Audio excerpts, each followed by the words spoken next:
뉴스 헬리콥터를 타고 서울 여의도 상공을 날고 있습니다. 이정현 새누리당 대표가 당대표가 되고 첫 최고 중진 연석회의를 오늘 열었습니다.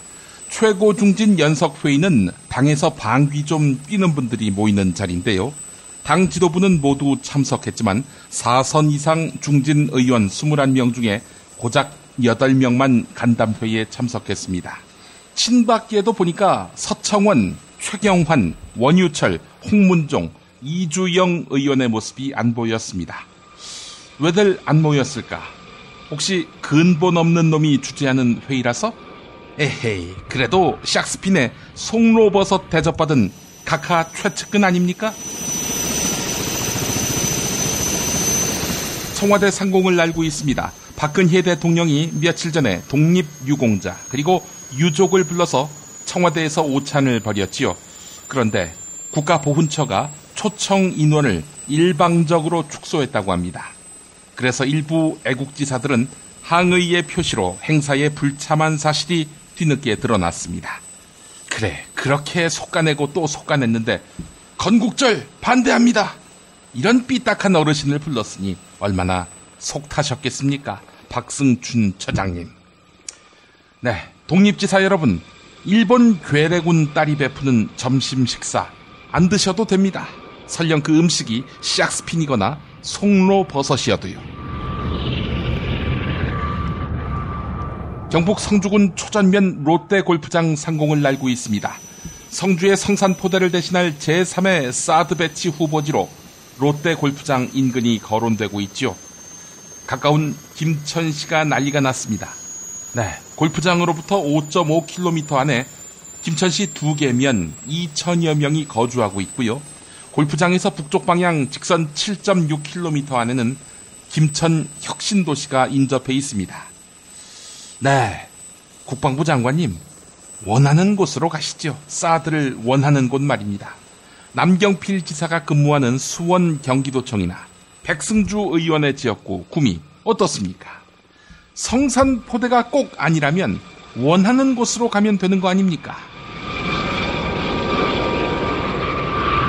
다시 여의도 상공입니다. 우상호 더불어민주당 원내대표가 오늘 아침 여의도 국회에서 지금 추경안이 국회 예산결산특별위원회에서 심의하고 있는데 여야가 합의한 청문회 증인 채택은 진척이 없다, 이렇게 말했습니다. 특히 청와대 서별관 회의 관련 청문회에서 새누리당이 최경환, 안종범 두 사람의 증인 채택을 맡고 있죠. 이 사람들이 안 나오면 청문회 무슨 의미가 있겠습니까? 자, 그런데 사람들은 새누리당이 아니라 우상호 원내대표를 바라보고 있습니다. 새누리당 정진석 원내대표와 더불어민주당 우상호 원내대표 중 백기를 들 사람은 우상호 대표 말고는 없어 보여서 말입니다. 네, 저는 광고 듣는 사이에 앵커석으로 자리를 옮기겠습니다.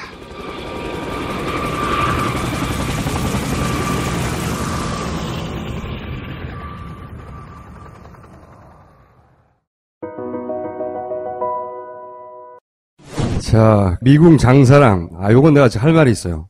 똥은 싸고 다니냐? 미치도록 싸고 싶다. 빅동의 추억. 미궁 장사랑! 구렁이 똥 이뻤다. 장이 살아야 내 몸이 산다. 혈중 콜레스테롤 개선과 배변 활동에 도움을 주는 건강기능식품입니다. 빅동의 추억. 미궁 장사랑. 지금 검색창에 미궁 장사랑을 검색하세요. 이건 제가 써보니까 효과가 있는 것 같아요. 남녀노소, 좌파, 우파, 흑인, 백인 모두에게 미궁 장사랑이 빅동의 추억을 찾아드립니다. 지금 검색창에 미궁 장사랑을 검색하세요. 핸드폰 기종 최다 케이스 보유하고 있는 사이트는? 그 외에 옛날 핸드폰 기종까지 다 있는 사이트. 바니몽. 포털 광고비 수수료 없이 자체 생산, 직접 가공, 중간 유통 과정 없이 믿고 싸게 사는 핸드폰 케이스 사이트는? 바니몽. 가족 사진, 친구 사진, 애인 사진까지 나만의 DIY 제작 케이스는? 바니몽. 디자인 예스, 총알 배송 예스. 전화번호 070-5029-0330에서 2번까지. 포털 사이트에서 바니몽을 검색해주세요. 직접 담가 먹는 김치가 사 먹는 김치와 다른 이유 잘 아시죠? 내 눈으로, 내 손으로 골라야죠. 우리 걸로요. 한 포기 한 포기 직접 손으로 소금을 뿌려 절이는 가장 깨끗한 손으로 정성과 진심을 담아 이 김치 쥐앗으로 못 써요. 나쁜 병균 틈타지 말아야 하니까. 건강을 위해 소금은 적당히, 그러나 맛깔나게. 내 가족이 먹을 김치니까. 가족이 먹는 김치를 하나 더 만든다는 심정으로 만든 김치, 이담채 김치. 입맛 까다로운 김어준 딴지일보 총수의 한마디. 제가 이 김치의 맛을 보증합니다. 정말 맛있어요, 이 김치는. 포털 사이트 검색창에 이담채를 입력하세요. 전화번호는 1544-4586 1544-4586. 조선에 딸로서 잘하는 죄밖에 없는데. 남북 통일 만세! 새날이 올 때가 불리한 진술을 거부할 수 있습니다. 김무성 나와! 이나 민주주의를 알아, 이 새끼야!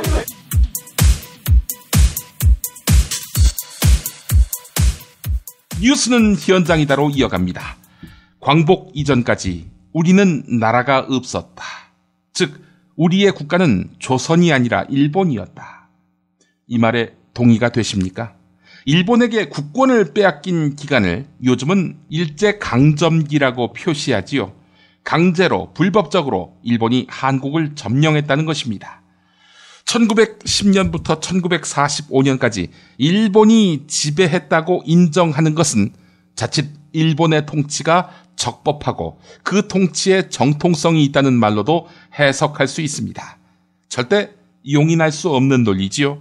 자, 그런데 평화방송 라디오 열린세상 오늘 윤재선입니다에 출연한 뉴라이트의 일원이면서 안기부장을 지낸 권영해 대한민국 건국회장의 발언은 용인할 수 있다, 이런 투입니다.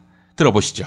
만약의 경우 1919년 4월 23일을 대한민국 임시정부 수립이라고 하면은 1919년 이후에 그러면 이미 건국을 했는데 그 이후에 독립운동들을 왜 했습니까?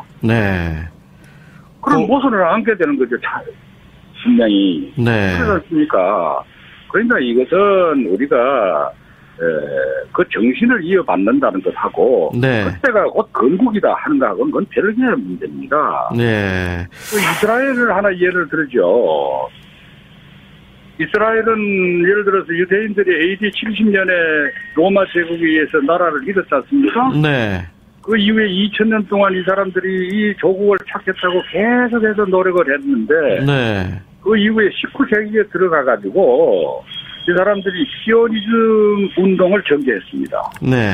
그러나 시오니즘 운동을 전개한 것이 3.1운동과 마찬가지로 그들이 또 1차 대전 이후에 또 발포 전언을 했다고 해서 그때를 그 사람들은 건국의 시점으로 잡지는 않습니다. 그 사람들은 2차 대전 후에 영국의 위인 통치에서 벗어난 1948년 5월 14일을 이스라엘의 독립일로 또 건국일로 이렇게 하고 있습니다. 그러니까 이런 것들을 놓고 보더라도 우리가 이 독립운동 자체를 부정하는 건 아닙니다. 독립운동의 완성은 곧 건국이로 이렇게 봐야 되는 겁니다.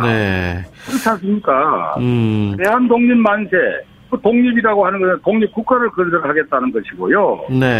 이것은 결국은 우리가 1910년 8월 29일 날 한일 합방 조약에서 또 보면 분명하게 나옵니다. 그 한일 합방의 조약이 전부 전문 8조로 되어 있는데요. 그 제1조에 보면 이렇게 되어 있습니다. 한국 황제 폐하는 한국 전부에 관한 일체의 통치권을 완전하고도 영구히 일본국 황제 폐하에게 양려한다. 제2조는 보면은 일본국 황제 폐하는 전조에 게재한 양려를 수락하고 또 전면 한국을 일본국의 병합함을 선언한다. 이렇게 됐으니까 1910년 그때를 기점으로 해가지고 사실상 우리는 아까 얘기했었던 국가가 필요로 하는 세 개의 요건 중에서 어느 한 개를 갖고 있습니다. 그러니까 그와 같은 상태에서 우리가 임시정부에서 선언한 것을 이걸 가지고서 자꾸 건국이다 한다는 것은 지나치게 뭐라고 그럴까 편협하게 생각을 하고 전체를 못 보는 얘기가 되는 거고. 전라남도 화순에서 더불어민주당 당대표 후보 합동연설회가 있었습니다. 김상곤 후보, 다시는 홀대론 같은 말이 나오지 않도록 하겠다면서 호남 민심에 호소했습니다. 이종걸 후보, 친노 친문 패권 집단에 흔들리지 않는 후보가 되겠다며 반문재인 정서에 호소했습니다. 추미애 후보는 용서와 화해라는 김대중 전 대통령의 유지를 잇겠다며 친-DJ 정서에 호소했습니다. 내년 대선 승리의 주역을 자임하는 세 사람의 목소리 차례로 들어보시죠. 김상곤, 이종걸, 추미애 순입니다. 그런데 일각에서 우리 당 필패론이 고개를 들고 있습니다. 전남은 전략적으로 더민주를 선택할 수밖에 없을 것이다. 삼자구도에서 호남을 포기해도 이길 수 있다. 이는 무책임하고 아니라며 오만한 판단입니다. 감정에 휩싸인 오만과 독선이 우리 당을 한 방에 훅 보낼 수도 있습니다. 심지어 새누리당도 호남 출신 이정현 대표를 뽑았습니다. 만약 충청권 대선 후보를 세우고 영남과 함께 우리 당을 보유한다면 정권 교체가 멀어질 수도 있습니다. 우리 당이 바로 호남에서 지지를 얻지 못하면 그 후 폭풍은 수도권 전체로 퍼져나갈 것입니다, 여러분. 그러나 걱정하지 마십시오. 제가 민생복지정당, 전국정당으로 대선 승리를 이끌 것입니다. 제가 우리 당에서 호남의 가치 제대로 실현하겠습니다. 우리 당에서 호남의 여론 제대로 반영하겠습니다. 다시는 호남 홀대론 같은 말이 나오지 않도록 제가 당대표가 되고 호남의 대표 정치인이 되어 반드시 책임지겠습니다, 여러분. 그렇다면 정권 교체를 위한 우리의 전략적 선택은 어떠해야 되겠습니까? 우리도 새누리가 하듯이 영남 대표를 세워야 합니까? 아닙니다. 호남은 늘 그랬듯이 한 차원 더 높은 전략적 지혜를 발휘해 왔습니다. 새누리당이 비록 호남 대표이지만 친박 대표라는 결정적 한계가 있다면 우리는 친노 친문 패권 집단에 휘둘리지 않을 중립후보 연대 통합밥 후보 바로 저 이종걸을 당대표로 선택해야 하지 않겠습니까? 저는 여러분 그렇게 생각합니다.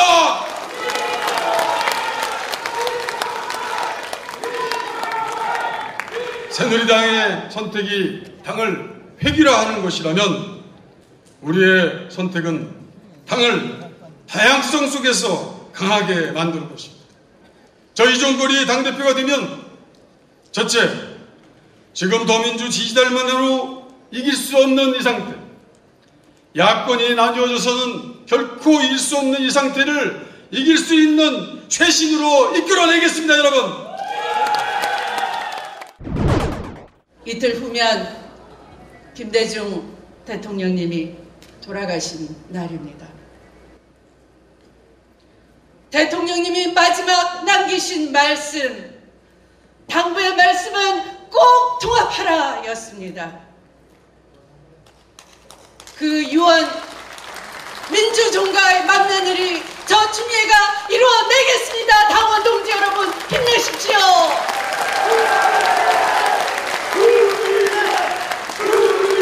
김대중 대통령님의 지팡이는 용서와 화해의 지팡이였습니다. 당신을 죽이려 했던 불구로 만들었던 정적에게 지팡이를 휘두르는 대신 용서의 지팡이를 내미셨던 것입니다. 상대를 향해 지팡이를 휘둘렀던 것이 아니라 쓰러진 상대를 일으켜 세우기 위해 화해의 지팡이로 썼던 것입니다. 저 주미의 분열을 끝내고 모두 가슴으로 품으면서 하나가 돼서 정권 교체의 전사가 되도록 해드리겠습니다. 여러분은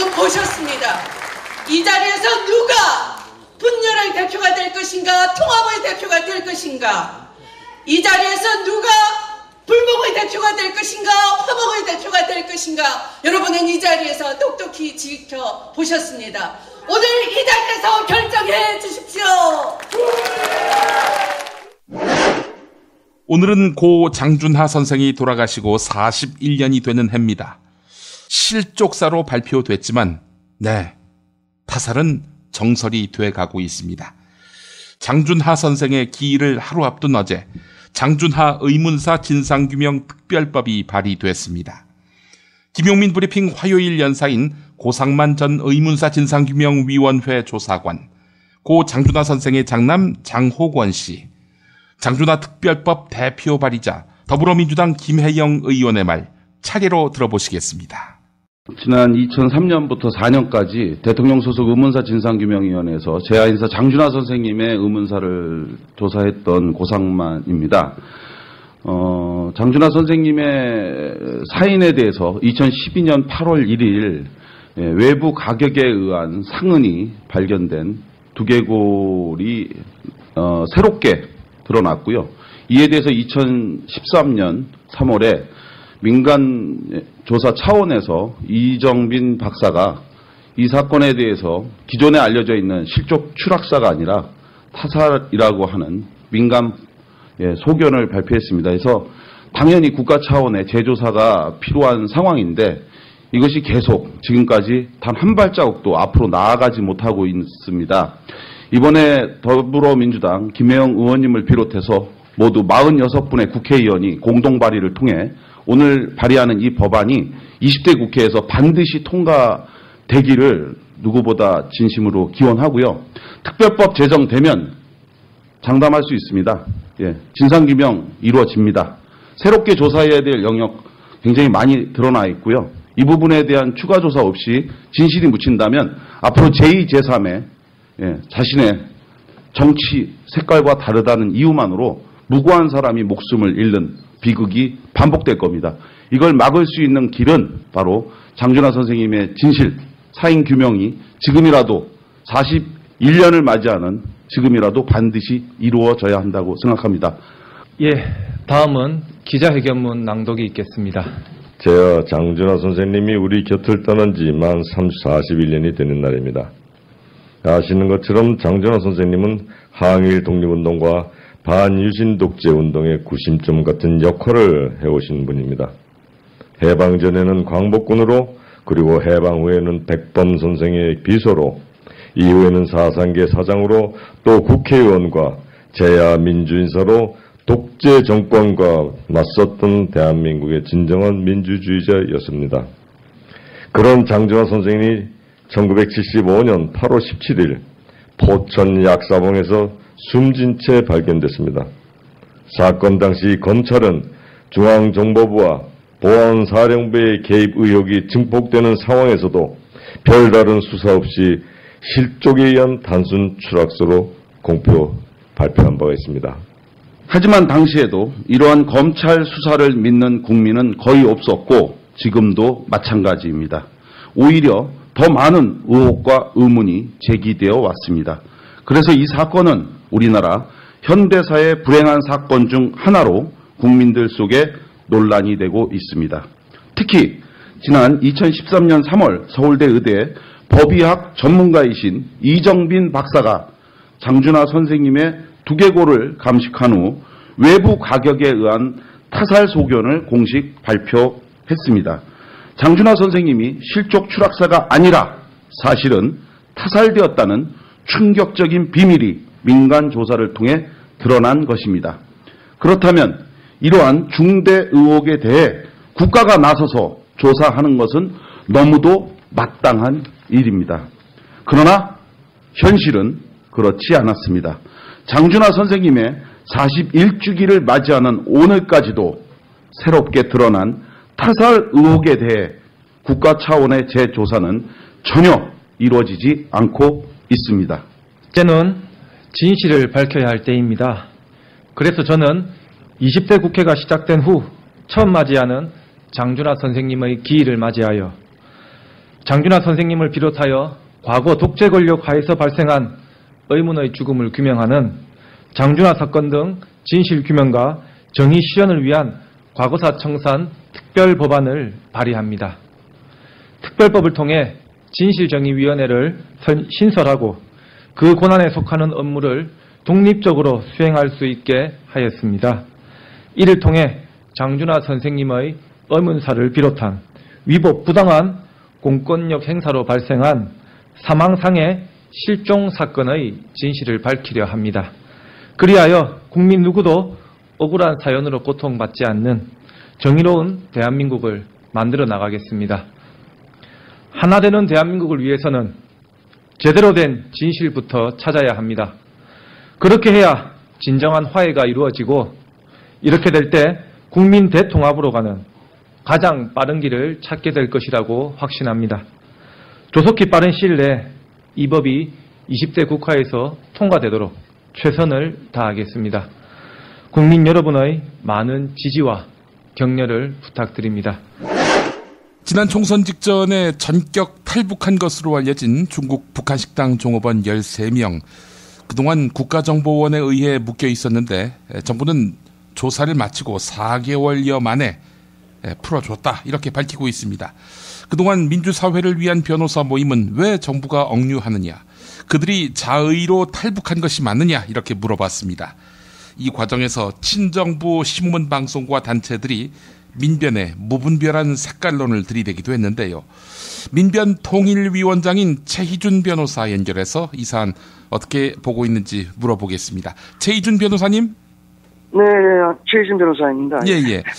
그 한국 사회에 정착하도록 13명을 그동안 보호했다. 이렇게 정부는 주장해 왔는데 이들 인원은 그 여종업원이 12명이고 한 명은 인솔자 이렇게 해서 13명입니까? 예, 맞습니다. 그렇군요. 자, 통상 3개월 조사 받는데 이들의 경우는 4개월 묶어뒀단 말이죠. 그래서 일단 다른 경우와 많이 좀 다른 것 같아서 여러 가지로 좀 수상했고요. 그리고 또 하나원, 그러니까 북한 이탈 주민 정착 지원 사무소에서 남한 사회 정착을 위한 12주 교육을 통상 탈북자들은 받는데 이 12주 교육을 받지도 않고 풀어준 거네요? 결과적으로 그렇게 됐습니다. 이게 보면은, 너무 좀, 뭐랄까요, 선례가 없는 일들이어서 여러 가지로 의구심을 자아내게 하는데, 변호사님은 어떻게 보셨습니까? 이들이 근무지를 이탈해가지고, 한국에 집단 입국을 했다는 그 경위 자체가, 너무 통상적인 경우하고 동떨어져 있기 때문에 왜 그러냐 하면 해외에서 한국으로 들어오려고 하면 현지에서 한 달여 정도를 조사를 하거든요. 이 사람들이 혹시 조선족은 아닌지 그리고 탈북해서 한국으로 들어오려고 하는 의사는 진정한 것인지 이런 것들을 조사하는데 한 달 정도가 걸립니다. 근데 이런 조사 일정이 전혀 없이 그냥 바로 근무지를 이탈해서 한국으로 들어왔다는 얘기죠. 총선 직전에? 그리고 또 들어온 사람들이 다 종업원 12명 중에 30대가 한 명 있었고 나머지는 다 20대였고요. 굉장히 이례적으로 이렇게 들어왔기 때문에 저희들이 이들에 대해서 접견을 신청했는데 모두 거부가 됐죠.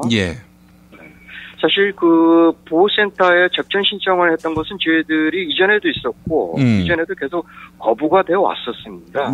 특별히 이번 그 종업원들 건에 한해서 저희들이 접견 신청을 했었던 건 아니고요.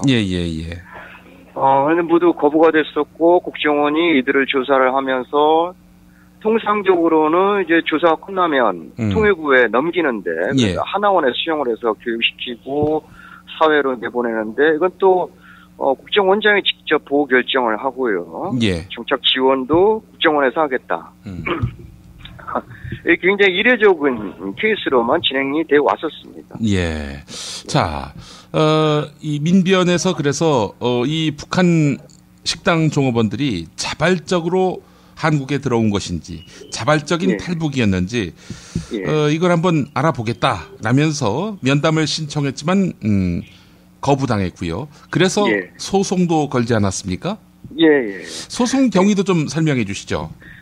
그 인신보호법상의 구제 청구입니다. 그거는 이제 국가기관이나 지방자치단체나 아니면 사인이 이 보호하거나 수용하고 있는 모든 대상자들에 대해서 인신 구속이 적법한지, 그 적법하다 하더라도 현재의 그 수용이 계속될 필요성이 있는지 여부를 판단을 하는 것이거든요. 예.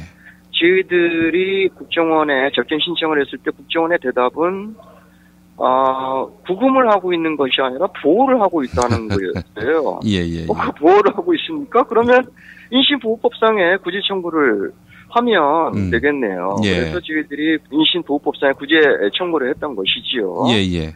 네, 그 구제 청구를 했는데 결국 신문기일에는 이 종업원들이 한 명도 안 나타났었죠. 예. 그러니까 결국 이 종업원들에 대한 인신 구속에 대해서, 인신 보호에 대해서 판단을 해야 되는데 이 종업원들을 한 번도 만나본 적이 없는 판사와 국정원 측 대리인과 변호인만 앉아가지고 판단을 하겠다는 거는 너무 부당하다, 부적절하다. 그래서 다시 기일을 잡아서 이 종업원들을 출석시켜달라. 그렇게 요청을 했습니다마는 재판장은 그럴 생각이었고 당일날 무조건 신문을 종결하겠다. 그리고 서류를 가지고 판단하겠다.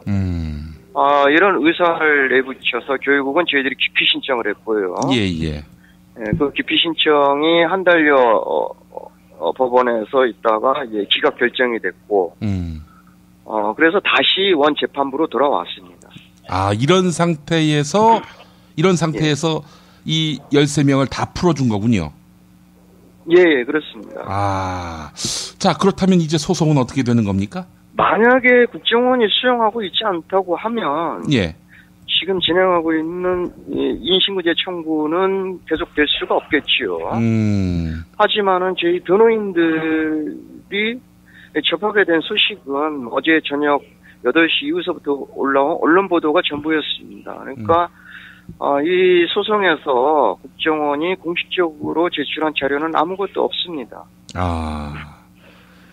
과연 이 종업원들이 사회로 나간 것이 맞는지, 그 보호센터를 나간 것이 맞는지, 보호센터를 나갔다 하더라도 이게 변형된 상태의 수용이 계속되고 있는 것인지, 아니면은 일반 탈북자들처럼 이제 사회에서 소통하고 생활할 수 있는 그런 상태로 되어 있는 것인지 저희들은 알 수 있는 자료와 답변을 아무것도 듣지를 못했습니다.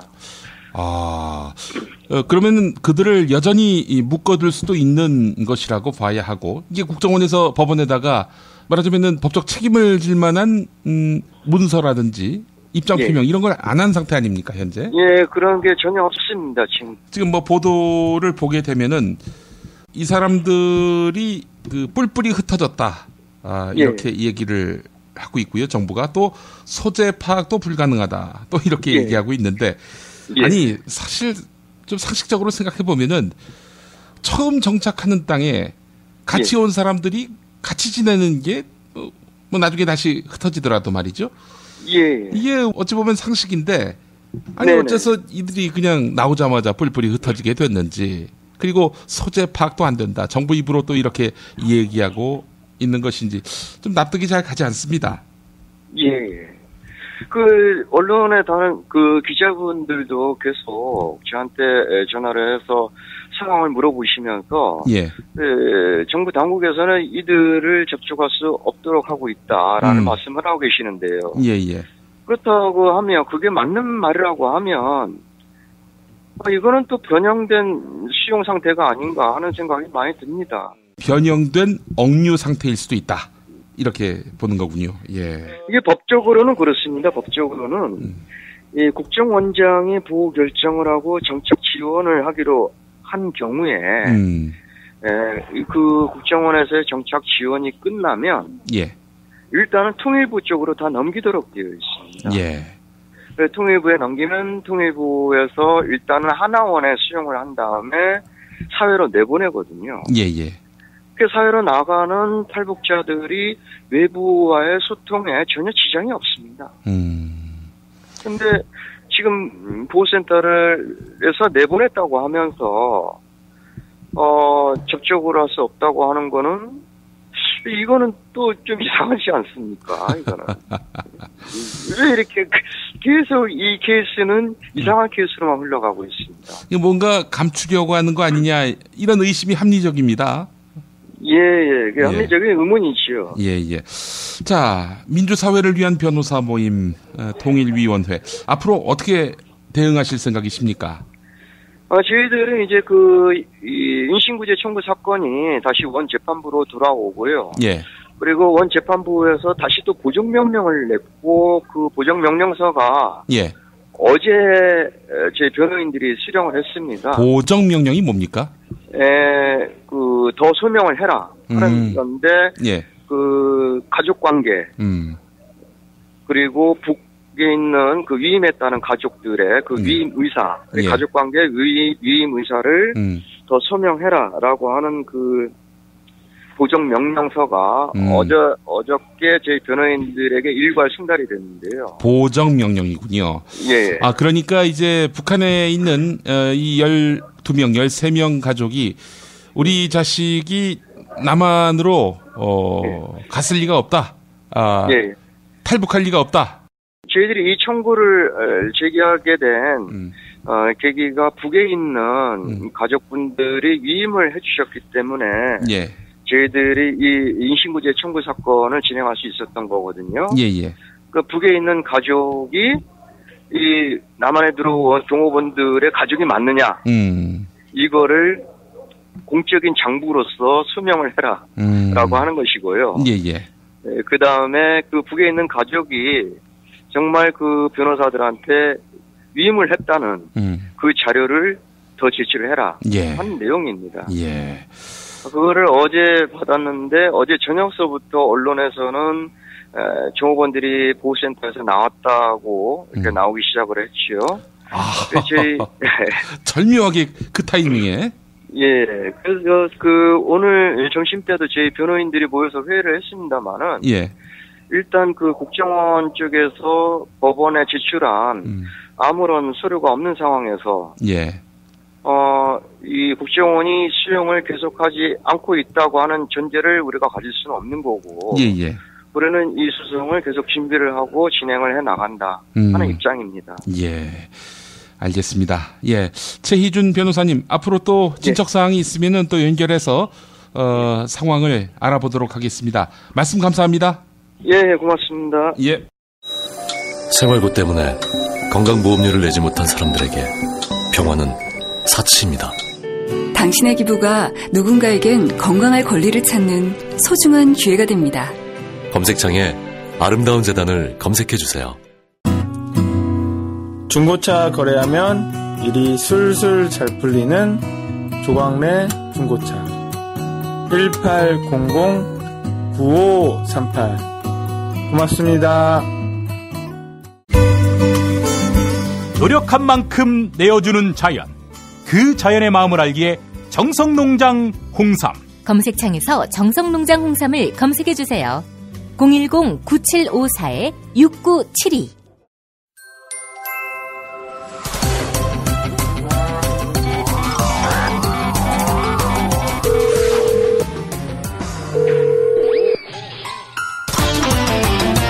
안녕하십니까, 손혜원 의원입니다. 네, 김성회 보좌관 바꿔주십시오.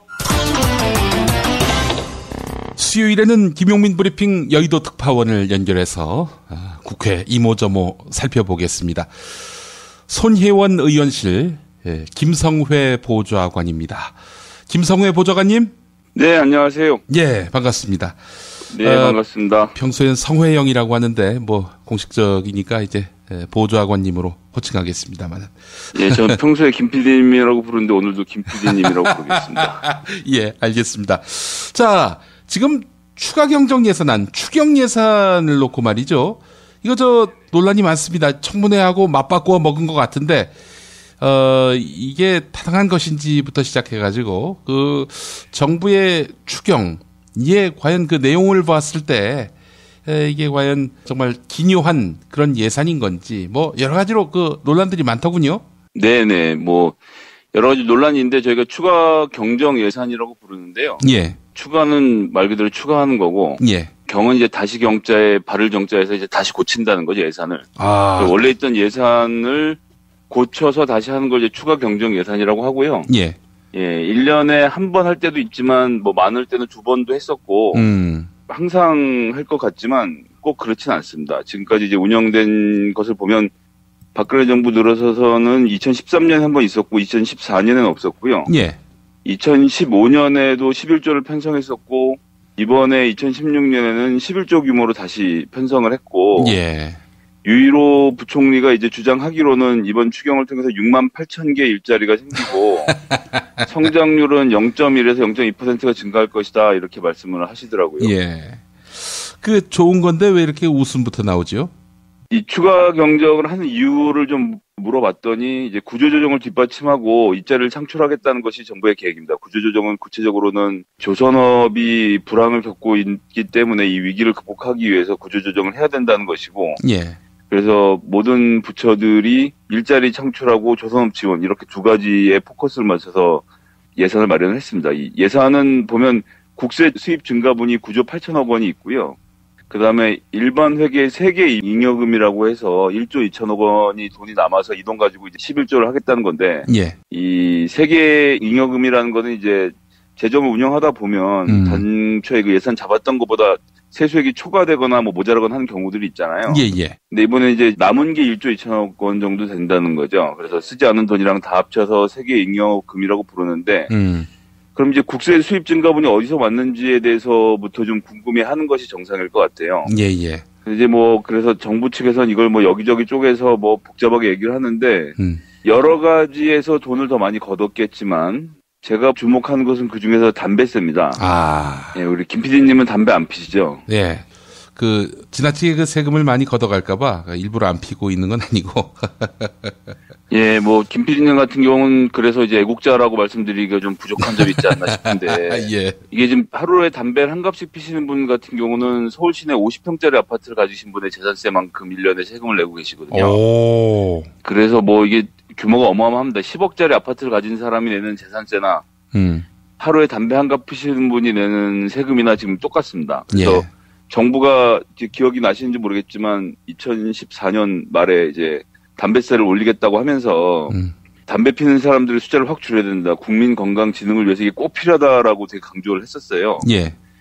예, 그 당시에 담배세로 걷어들인 세금이 6조 9천억 원이었습니다. 2014년에. 예. 그러고 나서 이제 2015년에 담배값이 2,500원에서 4,500원으로 급격하게 인상이 됐는데, 그러면서 사람들이 담배를 실제로 끊었죠. 초반에. 예. 예, 원래 1월은 담배를 끊는 달이기도 하고, 게다가 이제 담배값이 2배 가까이 오르니까 이제 재정적 부담을 느껴서, 네. 담배가 많이 줄었음에도 불구하고 결국 2015년 동안 10조 5천억 원을 걷었어요. 그래서 전년도 대비 3조 6천억 원의 증가가 있었거든요. 그러니까 담배는 줄지만 내는 세금이 많아지니까. 그런데 이게 2016년에 와서는 정부는 뭐라고 하냐면 이제 담배 피는 사람이 준다 계속. 그러니까 우리가 여기서 세금을 많이 거둘 수가 없다라고 이제 엄살을 피웠는데요. 2016년 상반기 담배 팔린 통계를 가지고 저희가 이제 쭉 추이를 살펴보니까 2016년 1년 동안 40억 값 담배를 팔 예정으로 되어 있고 이게 세금 규모로 보면 13조 원이 됩니다. 그러니까 2014년 대비 무려 7조 원의 세금이 증가를 한 거죠. 예. 그래서 조금 전에 말씀드린 국세 수입 증가분 9조 8천억 중에 그러면 담배세가 7조를 다 하느냐 그렇진 않습니다. 이게 국세로 들어가는 것도 있고 지방세로 들어가는 것도 있고 굉장히 복잡하게 쪼개서 나눠 넣지만 예. 이 국세 수입 증가분의 상당 부분은 담배세가 담당하고 있는 것으로 보인다. 이런 생각을 좀 하게 됩니다. 예.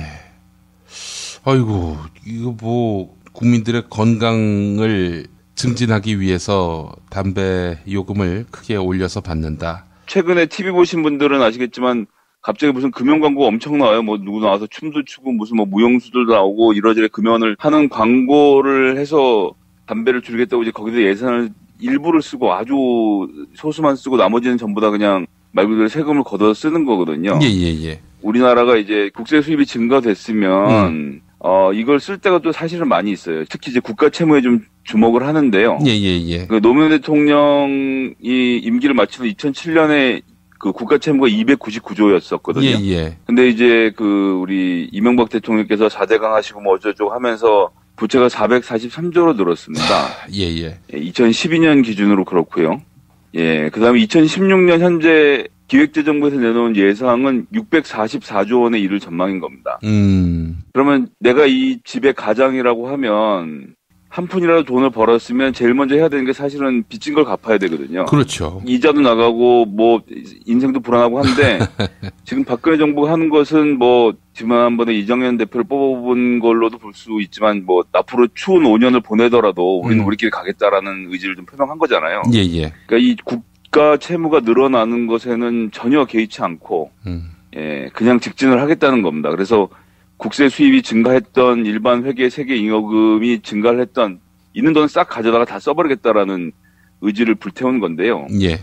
제가 지금 일하고 있는 의원실은 이제 교육문화위원회 소속 의원실이거든요.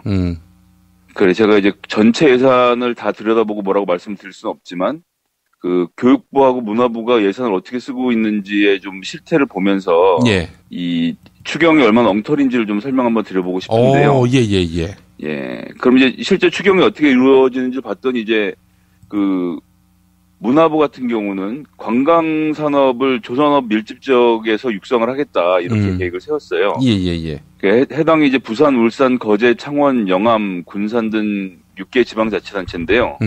조선업 밀집지역 관광 산업 육성으로 320여 원의 예산을 신규를 편성했습니다. 한 푼도 없던 예산인데 이제 편성을 한 건데 예. 내용을 보면 뭐 관광지 주차장, 산책로 개발, 테마파크, 체험시설, 명상, 휴양센터 등등등등을 만들겠다라는 계획인 거예요. 아니 이 추경 예산에 그게 들어갔다는 거예요? 그러니까 조선 밀집 지역의 경기를 살려야 된다 이런 거죠. 근데 지금이 벌써 8월이잖아요. 예. 4개월 동안 320여 원을 쓸 수 있는 방법이 없습니다. 이게 지금 그 국가가 예산을 내려주면 지방자치단체의 어떤 그 실행력을 담보하기 위해서 보통은 반반씩 하거든요. 예. 정부가 반 내면 지방정부도 반 내는 방식으로 하는데 이번 같은 경우는 7대3으로 국가가 더 낼 테니까 니들은 30%만 매칭을 하라고 하는 건데 예. 이 6개 지방자치단체에서 단 한 군데도 지금 그 30% 예산을 매칭할 수 있는 준비를 해둔 데가 없어요. 그래서 어제 이제 저희 그 전체 회의에서 저희 의원님이 이제 요 문제를 지적을 하면서 이제 질문을 했었는데 그 320여 원 신규 편성을 했는데 이 사업 계획에 시간 얼마나 썼냐고 이제 물어봤더니 정부의 대답이 이제 지자체에게 물어봐서 연내 집행이 가능하고 필요한 사업들을 모아서 예산을 편성했다고 하면서 시간이 얼마 걸렸냐고 물어봤더니 2주에서 3주 걸렸다는 거예요. 322억 원을 어떻게 쓸지를 2, 3주 만에 다 만들었다. 이건 뭐 물 들어왔으니까 놓쳐라. 뭐 아무거나 필요한 거 있으면 다 던져라라고 한 거예요. 근데 지방정부는 30% 예산을 마련할 대책도 없이 자기들이 하고 싶었던 것들 심지어 주차장까지 다 지금 던져 넣은 거고 지금 이 예산은 쓸 수 있는 가능성이 거의 없어요. 그래서 무조건 편성하고 내년으로 이월시켜갖고 돈을 뭐 흥청망청 쓰겠다라는 계획 이상도 이하도 아니라고 저희는 보는 거거든요. 그래서 이제 어떻게 그렇게 짧은 기간 동안에 가능하다고 생각하냐고 물어보니 또 이제 문화부에서 또 유식한 얘기를 좀 하느라 스웨덴의 말메라는 도시의 사례를 저희들이 검토해서 말메의 눈물을 알고 있느냐. 이 단돈 1불의 조선업 기중기를 한국에다 판 이 말메가 관광산업청에서 도시재생을 이룬 그런 그 사례를 보고 자기들이 준비를 했다는 건데 이것도 현실하고 거리가 먼 게 말메는 1986년에 문을 닫고 이제 몰락을 한 거고 1995년이 돼서야 경영진 노조 지방정부 협의체가 모여서 앞으로 도시를 어떻게 살릴 건지를 계획을 세워서 2000년이나 돼서 이게 지금 융성을 한 거거든요. 15년의 기간이 걸린 겁니다. 15년의 기간에 걸린 사업을 어디서 뉴스 검색해갖고 관광, 조선업 이렇게 찾아서 이걸 하겠다고 300억을 달라고 하는 것이 지금 이제 문화부의 행태고 이 교육부 같은 경우도 그 500억 원을 선박 추가 구입 예산으로 달라고 하는 거예요. 국립대학 중에 이제 그 배들을 사용하는 해양대학들이 있지 않습니까? 이 노후 선박을 건조하자는 건데 이미 예산이 358억이 잡혀 있었어요. 올해 초에. 그리고 작년도에서 넘어온 돈까지 합치면 389억 원의 예산을 마련해서 쓰고 있는 건데 지금 이제 8월 17일이잖아요, 오늘이. 예. 지금까지 쓴 예산이 3억 9천만 원입니다. 389억 원의 예산을 배정해 놓고 5척의 배를 건조하고 있는데 8월까지 3억 9천만 원밖에 못 썼어요. 지금 남은 돈이 388억 원이죠. 예. 있는데 여기다 500억 원을 더 달라는 거예요. 이건 뭐 홍길동이 나와서 배를 만들어도 절대 불가능한 얘기입니다. 예. 이것도 내년으로 넘어가는 건데 예. 저희는 이 문제가 심각하다고 생각하는 게 그냥 중앙정부에서 야 조선업, 일자리, 키워드는 2개야. 아무 데서나 돈을 쓸 수 있는 데 있으면 찾아와라고 하니까 거의 검색해서 뿌리는 수준이라는 거죠. 500억 원을 쓸 수 있는 방법이 없어요. 지금 8개월 동안 4억을 쓴 사업인데 예. 나머지 돈을 합치면 지금 900억 가까이 되거든요. 예. 900억을 남은 4개월 동안 다 쓰겠다. 불가능한 거죠. 이런 식으로 단순하게 저희가 이 교육부하고 문화부 예산만 봐도 벌써 800억 가까운 눈먼 돈을 동네에다 뿌리고 다니겠다라는 계획을 세우고 있는 거고 저희가 뭐 다른 부서는 제가 전문이 아니라서 보지 않았지만 크게 다르지 않을 거라는 거죠. 예. 엉터리다 이런 얘기인데 요컨대 그 야당은 그러면은 이거에 대해서 어떤 입장을 갖고 있습니까? 그래서 어제 이제 뭐 여야 할 거 없이 뭐 심지어 여당까지 포함해서 뭐 이렇게 졸속으로 사업을 집행하면 안 되지 않느냐 해서 제가 삭감 의견을 냈고요.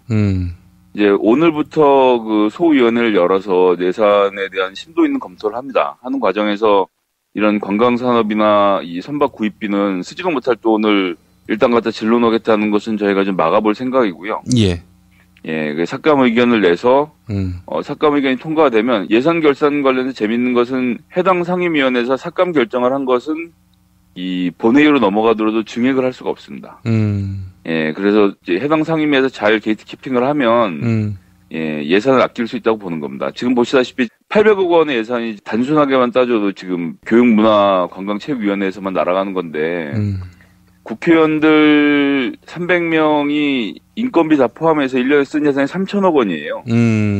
그래서 이게 되게 많은 돈이라고 항상 이 국회의원들 한 일 없다고 늘 말씀 많이 하시는데 정말 아무 생각 없이 돈 쓰는 사람들은 사실은 정부거든요. 예. 보시다시피 제가 지난주 일주일 동안 뒤져본 예산에서도 벌써 800억이라는 어마어마한 돈이 엄한대로 나가게 되는 것을 지금 막고 있는 건데 그래서 저는 국회가 역할을 하고 있다고 생각하고 지금 우리나라 전체 예산이 370조인데 국회의원이 300명이잖아요. 한 사람이 1조 3천억 원의 예산을 감시해야 하는 건데 이게 말이 1조 3천억 원이 정말 큰 규모입니다. 그래서 정부가 물들었을 때 노젓는 심정으로 이렇게 마구 낭비하는 예산들을 저희가 잘 관리할 수 있도록 입법부에도 좀 힘을 실어줘야 되는 게 아닌가 좀 이런 생각을 같이 봅니다. 그렇군요. 그 혹시 이런 거 아닌가요? 이렇게 김성회 보좌관을 비롯한 이런 분들의 눈에 쉽게 띄게 이렇게 말도 안 되는 그런 예산들을 박아놓고 안 보이게 꼭 자기들이 관철할 그런 예산을 숨겨놓는 것은 아닌지 하는 착시 효과를 노린 것은 아닌가 뭐 요즘 그런 생각도 해봐요. 워낙에 기만과 사술에 예 맞습니다. 워낙 여기저기 꽁꽁 감춰놓은 예산들을 다 들춰내기는 어려워서 저희도 인력의 한계도 있고 해서요. 예, 뭐 어려움은 있지만 그래도 뭐 어떻게 하겠습니까? 가진 인력 가지고 열심히 해봐야죠. 아유 알겠습니다. 우리 김성회 보좌관님과 함께 추경 예산을 분석해봤는데 다른 상임위원회에서도 많이 잡히겠죠? 예, 뭐 이런 식으로 많이들 잡아낼 것이고요. 예, 필요 없는 추경은 할 필요가 없습니다. 제가 다시 한번 말씀드리지만 추가 경정 예산은 매년 있었던 것이 아니고 지난 10년 동안 5차례에 걸쳐서 있었고요. 예, 이걸 꼭 매년 해야 되는 것처럼 정부가 호도하는 것은 옳지 않다라는 말씀을 드리는 거고 조선업이 어려우면 조선업을 제대로 돕고 그 기업가들이 이 엄하게 뜯어낸 돈들을 뺏어낼 생각을 해야지 국민의 피 같은 세금을 2주 만에 300억을 쓸 계획을 세워서 가져온다는 거 이거 자기 돈으로는 절대 못한 짓이에요. 그렇죠. 남의 돈이니까 그냥 막 쓰는 거거든요. 예. 그리고 다시 말씀드리지만 박근혜 정부 이제 내년이면 문 닫지 않습니까? 예. 그러니까 뭐 내년까지 흥청망청 파티하고 그 다음 연도에 새로 맞는 정부는 알아서 하라는 그런 심정의 추경이 아닌가 저는 그렇게 생각합니다. 예, 알겠습니다. 매주 이렇게 생생한 국회 디테일 김성회 보좌관께 부탁드리겠습니다. 말씀 잘 들었습니다. 네, 감사합니다. 박근혜 왜 저러지? 문재인, 김무성, 안철수는 또 왜 저러지? 뉴스로는 알 수 없는 진짜 정치 현장 이야기. 한겨레 정치팀 기자들이 취재 수첩을 낱낱이 공개합니다. 본격 정치관찰 팟캐스트. 언니가 보고 있다. 팟빵에서 언니를 검색하세요. 한겨레 정치바와 함께하는 정치 한 건에 써. 한겨레 정치팀 정치바의 김원철 기자 만나보겠습니다. 김원철 기자님. 네, 안녕하세요. 예. 우병우, 이 건재를 과시했는데 말이죠. 우병우 청와대 민정수석을 감찰하는 이석수 특별감찰관, 지금 역풍을 맞고 있어요. 어떻게 된 겁니까, 이게? 예, 일단 사실관계부터 좀 설명을 해드리면 어젯밤에 MBC에서 보도를 했습니다. 예. 보도의 내용은 이석수 특별감찰관이 감찰 내용을 언론에 누설했다. 그리고 그 증거로 그 기자와 주고받은 SNS 내용이라면서 그 SNS가 뭔지 모르겠는데 네. 아마 뭐 카카오톡 같은 메신저 프로그램을 얘기하는 것 같은데요. 예. 그 프로그램을 통해서 주고받은 대화를 상세히 공개했어요. 보지 않으면 알 수 없는 그런 수준의 대화 내용을 상세히 공개했는데 일단 대화 내용을 소개를 해드리면 이제 이석수 감찰관이 이렇게 얘기합니다. 특별감찰 활동이 19일이 만기인데 우 수석이 계속 버티면 검찰이 조사하라고 넘기면 된다. 그리고 우 수석 처가의 차명 보유 의혹을 받고 있는 화성 땅에 대해서는 아무리 봐도 감찰 대상 법에는 해당되지 않는다. 예. 그러자 이제 기자가 그 감찰 대상 법에 해당된다는 거를 보여줄 수 있는 서류를 보내주겠다 이렇게 네. 얘기를 하니까 일단 놔두자 서로 내통까지 하는 것으로 돼서야 되겠냐 이런 식으로 이제 답을 했어요. 예. 이제 이것을 두고 문화방송 그러니까 MBC는 특별감찰관법 22조를 위반한 것이다 이렇게 주장을 하는데요. 일단 특별감찰관법에 이렇게 규정이 되어 있긴 합니다. 감찰 내용의 외부 누설을 금한다 이렇게 되어 있고 위반할 경우에 5년 이하 징역 또는 5년 이하 자격정지 이렇게 돼 있긴 합니다. 예. 그럼 우리가 일단 여기서 이 사건에서 여러 가지 점을 짚어봐야 되는데 일단 이런 행위가 특별감찰관법에서 규정한 감찰 내용 누설 금지에 해당하느냐 예. 이런 부분을 좀 살펴봐야 되는데 상식적으로 보면 이석수 감찰관이 얘기한 것들은 감찰활동 만기가 19일이고 예. 우 수석이 버티면 검찰의 조사라고 넘기면 된다. 이거 다 법에 있는 규정을 설명한 거예요. 예. 특별감찰관법에 보면 착수부터 한 달 안에 종료하게 돼 있거든요. 그래서 19일이 만기라고 얘기한 거고 예. 그 조사가 끝나면은 검찰에 고발하게 돼 있어요. 예. 혐의가 있으면. 예, 그러니까 예. 뭐 그 얘기를 설명한 거고 그리고 뭐 화성 땅에 대해서는 조사 대상이 아닌 것 같다. 관할권 설명한 거고 뭐 어떤 감찰의 결과나 내용을 설명했다라기보다 예. 어떤 절차에 대한 쪽이라고 좀 보여지고요. 예, 예. 서로 감찰에 관련된 내용이 조금 포함되어 있다 하더라도 그 내용 자체가 이미 언론에 다 보도가 돼서 의혹이 제기되어 있는 상황에 대한 설명을 좀 한 거기 때문에 이 부분을 문헌적으로 그냥 문자 그대로 해석해서 누설이다 이렇게 보는 것이 타당하냐 이런 이론들이 지금 법조계에서 있어요. 예.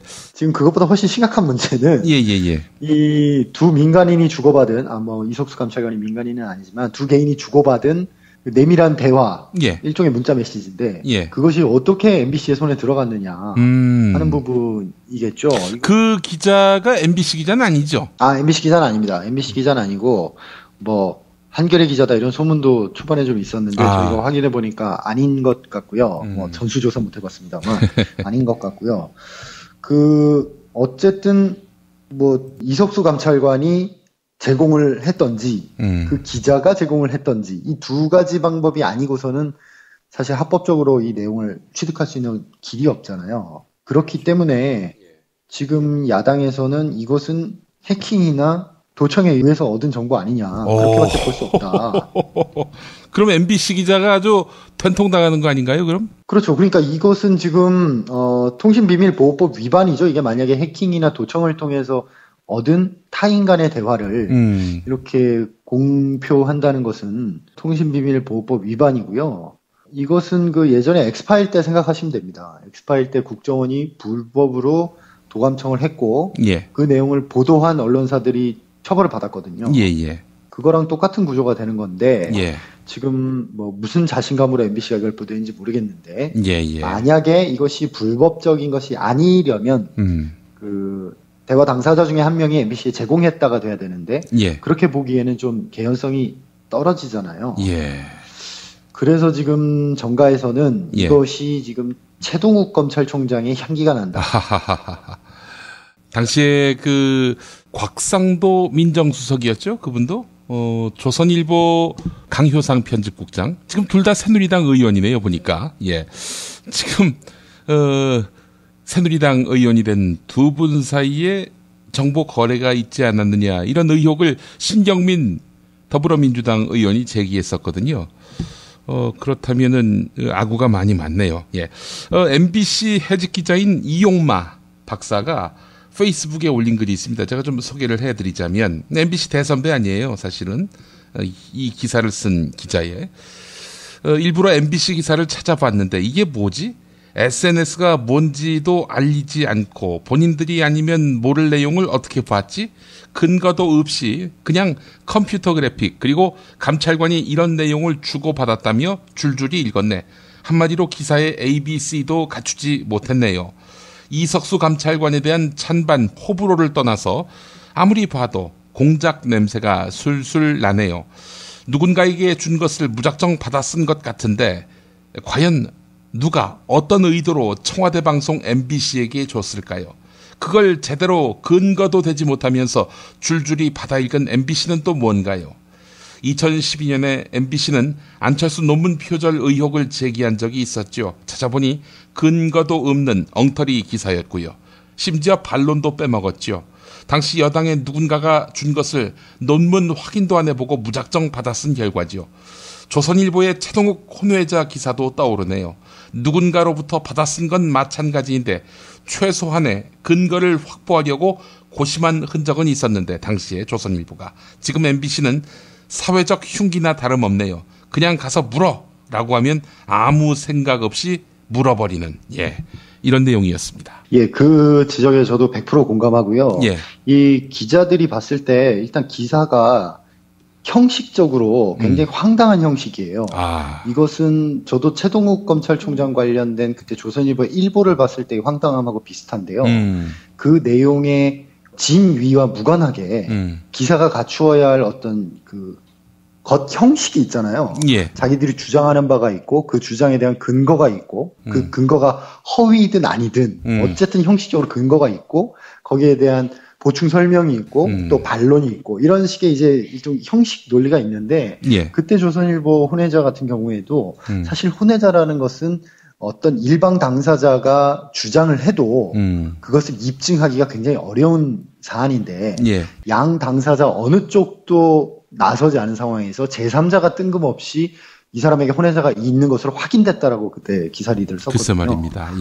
확인됐다라고 쓰고 그 확인된 것에 대한 근거가 밝힐 수 없다 보니까 없어요. 그냥 확인됐다 한 줄이에요. 밑도 끝도 없어요. 그리고 그냥 자기들의 주장을 약간 논설문식으로 풀어나가는 기사였거든요. 그래서 그때 기자들이 다 뭐 무슨 이런 형식의 기사가 다 있냐. 어떻게 이런 기사가 데스크를 통과하냐. 이런 반응이었는데 어제 MBC 기사를 보고도 많은 기자들이 아니 어떻게 저런 기사가 데스크를 통과할 수가 있느냐. 일단 저 정보의 취득 자체가 저 기사만 봐도 저건 범죄 자백인데 어떻게 저런 범죄 자백을 하는 형식의 기사를 내보낼 수가 있느냐. 서로 공익적 보도 가치가 워낙 크기 때문에 불법적으로 취득한 것을 우리가 감수하고서라도 보도하겠다. 이렇게 마음 먹을 수도 있죠. 그럼 그렇게 마음을 먹을 때는 어떻게든 그 부분에 대한 설명 혹은 뭐 면피 이런 것들을 기사에 어떻게든 기술적으로 하려고 애를 쓰는 것이 당연히 언론사의 속성인데 이 기사는 그냥 밑도 끝도 없이 남의 SNS에 이런 게 있다. 무슨 트위터에 쓴 것도 아니고 페이스북에 올린 것도 아니고 밑도 끝도 없이 이렇게 보도를 해서 참 보는 사람들이 다 되게 황당했고요.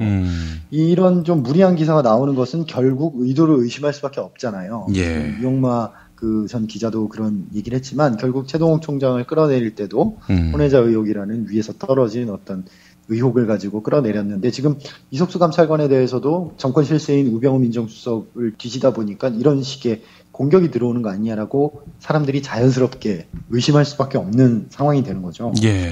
그러다 보니까 이제 특별검사 얘기가 나오고 있습니다. 예. 이게 뭐 특별감찰관을 이렇게 흔들어 버리니 뭐 여기서 진상이 가려질 수는 없는 법이고 그렇다면은 검찰이 또 조사를 해야 된다는 건데 뭐 검찰 조사를 믿을 수 있겠습니까? 그러니 뭐 당연히 이 특검으로 가지 않을 수 없는 상황이 된 것 같은데요. 우상호 원내대표가 특검 얘기를 했는데요. 뭐라고 얘기했냐면 특별감찰관 조사가 진척이 없다. 조사에 응해야 할 부처나 이런 데서 자료를 전혀 안 내고 있다. 특별감찰관 활동이 사실상 무력화되어 있다. 이렇게 얘기를 했어요. 예. 이렇게 돼 있고 이 얘기는 지금 MBC가 공개한 이석수 감찰관의 SNS 내용과 일치하죠. 우병우 수석이 계속 버틴다는 뉘앙스를 풍겼잖아요. 예. 그러니까 특별감찰관이 무력화되어 있기 때문에 검찰도 안 되고 특별감찰관도 안 되니까 당연히 특검을 해야 한다. 이런 식으로 얘기를 했고 바로 여야 협상에 들어가겠다. 이렇게 얘기를 했는데 이건 뭐 논리적으로는 당연한 얘기고요. 이런 사안에 대해서 하라고 있는 게 특검이죠. 그런데 이제 특검의 문제는 그 여야가 합의하지 않으면 한 발짝도 뗄 수 없는 게 특검이지 않습니까? 예. 지금 현재 특별검사의 임명에 관한 법률이 지난 18대 국회, 제 경우 18대 국회인데요. 19대 국회네요. 그 통과가 돼 있는데 그때 보면은 본회의에서 어떤 사건을 할 건지 의결하도록 돼 있어요. 예. 그럼 본회의에서 예를 들어 우병우 민정수석의 이런저런 의혹에 대해서 특별검사가 수사해라 라고 의결하려면 이것도 선진화법을 뚫어야 되는 거죠. 예. 여소야대라고 해도 특별검사 하나 지금 손쉽게 뭐 시작할 수가 없는 상황이라서 뭐 이 우상호 원내대표가 특검을 하자라고 얘기한 것이 실제로 가동이 될지 이게 정치적 수사로만 그칠지 이런 것들은 사실 좀 지금 섣불리 판단하기가 쉽지 않은 상황인데 어쨌든 특검 카드가 나왔고요. 박지원 그 국민의당 비상대책위원장 겸 원내대표가 이제 오늘 비상대책위원회에서 요 특별감찰관을 흔드는 음모다 이런 얘기를 하면서 조금 새로운 얘기를 했는데 이분은 이제 똑같이 그런 취지로 이건 이석수 감찰관을 흔들려는 어떤 빅브라더식 공포정치가 시작된 거 아니냐 얘기를 하면서 한편으로 이거 이석수 감찰관이 우병우 민정수석을 도와주려고 일부러 흘린 거 아니냐. 이런 의혹도 하나 덧붙였어요. 저희 현장 취재기자가 재차 물어봤는데 거기에 대해서 본인이 뭐 특별한 팩트가 있다거나 그래서 들은 얘기가 있다거나 이런 건 아니라고 했대요. 그냥 본인의 느낌이라고 했다는데 뭐 그렇게 설득력이 높은 분석 같지는 않고 여기에 대해서 그 이석수 감찰관이 오늘 아침에 보도 입장자를 냈는데 뭐라고 했냐면 특별감찰관은 어떤 경우에도 사회관계망 서비스를 통해 언론과 접촉하거나 기밀을 누설한 사실이 없다. MBC에 대해서는 특별감찰관이 접촉했다는 언론사 기자와 특별감찰관이 이용했다는 SNS 종류를 밝혀라. 입수했다는 SNS 대화 자료가 영장 등 적법한 절차에 의해 수집한 것인지에 대해서도 해명해라. 만일 불법적 수단에 의한 것이라면 그에 대한 책임을 져야 할 것이다. 이렇게 얘기를 했어요. 그래서 이 사건이 지금 어디로 옮겨갈지 좀 귀추가 주목되긴 하는데 제 느낌엔 좀 무리한 느낌입니다. MBC가 무리했다? 최동원 검찰총장을 흔들기 위해서 혼외자 카드를 꺼냈을 때도 무리하긴 했지만 사실 혼외자 카드라는 것은 어떤 면에서는 정서적으로 호소하는 면이 있고 또 검찰총장이 어쨌든 거짓말을 함으로써 스스로 또 궁지에 빠져들면서 이렇게 어쨌든 굴러갔거든요. 그들이 원하는 방향으로. 근데 이 의혹은 좀 뭐랄까 기자와의 대화를 통해 특별감찰 내용을 누설했다는 것 자체도 조금 제가 서두에 말씀드렸다시피 좀 명확하지 않고 이 입수 경위도 너무 좀 구린내가 나고 이래서 이 사실을 외부에 공표한 쪽에서 원하는 대로 흘러가기에는 좀 무리가 있는 것처럼 느껴진다. 이런 게 저의 판단입니다. 알겠습니다. 자, 지금 새누리당이 건국절을 차제에 도입하자 이렇게 목소리를 높이고 있습니다. 이념 논쟁 한 중심에 들어갔네요, 보니까. 그러니까 지금 이념 논쟁을 제대로 한판 붙자는 식으로 이제 장을 열었다고 볼 수 있을 것 같은데요. 이게 이제 오늘 아침입니다. 새누리당사에서 최고위원 중진위원 연석간담회가 열렸는데 여기서 마치 작정했다는 듯이 여러 의원들이 돌아가면서 같은 취지의 얘기를 했어요. 하나씩 좀 소개를 해보면 정진석 원내대표는 박근혜 대통령이 건국 68주년을 언급한 건 역사적 사실을 적시한 거다. 이를 두고 광복절을 건국절로 전환을 시도한다고 비난하는 것은 온당치 않다. 언제부턴가 이승만 대통령을 폄훼하고 대한민국의 적통을 김구 선생이라고 하는 주장이 나오는데 건국 대통령 이승만의 공관은 인정하고 김구 선생의 애국은 애국대로 받아들이는 게 옳다. 이렇게 얘기를 했고요. 예. 국회 부의장인 심재철 의원 역시 임시정부는 임시정부고 정식 출발은 대한민국이다. 그래서 8월 15일을 광복절이자 동시에 건국절로 다시 세우는 법제화가 필요하다. 이렇게 얘기를 했고 예. 조원진 최고위원 역시 과거 김대중 대통령도 대대적인 건국 50주년 기념행사를 했다. 당시 엄청난 사면을 할 때 공식 발표도 건국 50주년 사면으로 나왔다. 김대중 노무현 대통령도 건국절 언급을 많이 했는데 무슨 차이가 있냐. 뭐 이런 식으로 이제 반격을 했어요. 예. 이렇게 김대중 대통령, 노무현 대통령을 존중하는 분들이 그분들의 핵심인 햇볕 정책은 왜 이렇게 무시하고 그렇게 훼손을 하려고 애를 쓰는지 모르겠습니다. 예, 이게 뭐 표면적으로 봤을 때 단어는 사용했을 수 있는데 예. 지금 사실 그 맥락을 좀 살펴봐야 되지 않겠습니까? 그렇죠. 이분들이 지금 48년 8월 15일을 건국절이라고 얘기할 때 그 맥락은 어떤 그 사회주의 계열이 좀 다수였던 우리의 독립운동 역사를 좀 부정하고 예. 뭔가 이 우익 중심으로 시작되었던 1948년부터 대한민국의 뿌리를 두려는 어떤 그런 속내 그런 것들이 좀 포함되어 있다 이렇게 보는 것이 맞는 것 같고요. 자기들의 친일의 역사를 감추기 위한 그런 의도도 없지 않고요. 그렇죠. 예.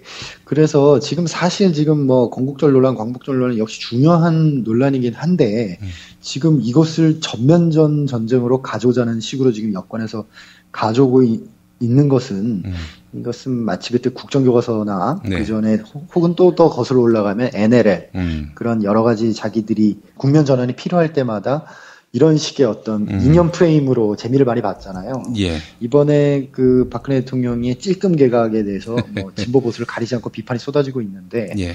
이런 부분을 조금 물타기하고 그 보수 진영을 향해서 이봐 지금 개각 비판할 때가 아니야. 예. 건국절이라니까 이 얘기를 지금 하려는 게 아닌가. 그런 포석에서 이런 식으로 전면적으로 나오는 것이 아닌가. 예. 이렇게 분석할 수 있을 것 같습니다. 사실 그 이승만 전 대통령을 폄훼한다 이렇게 얘기하는데 대한민국 임시정부 초대 대통령이 바로 이승만 대통령 아니었습니까?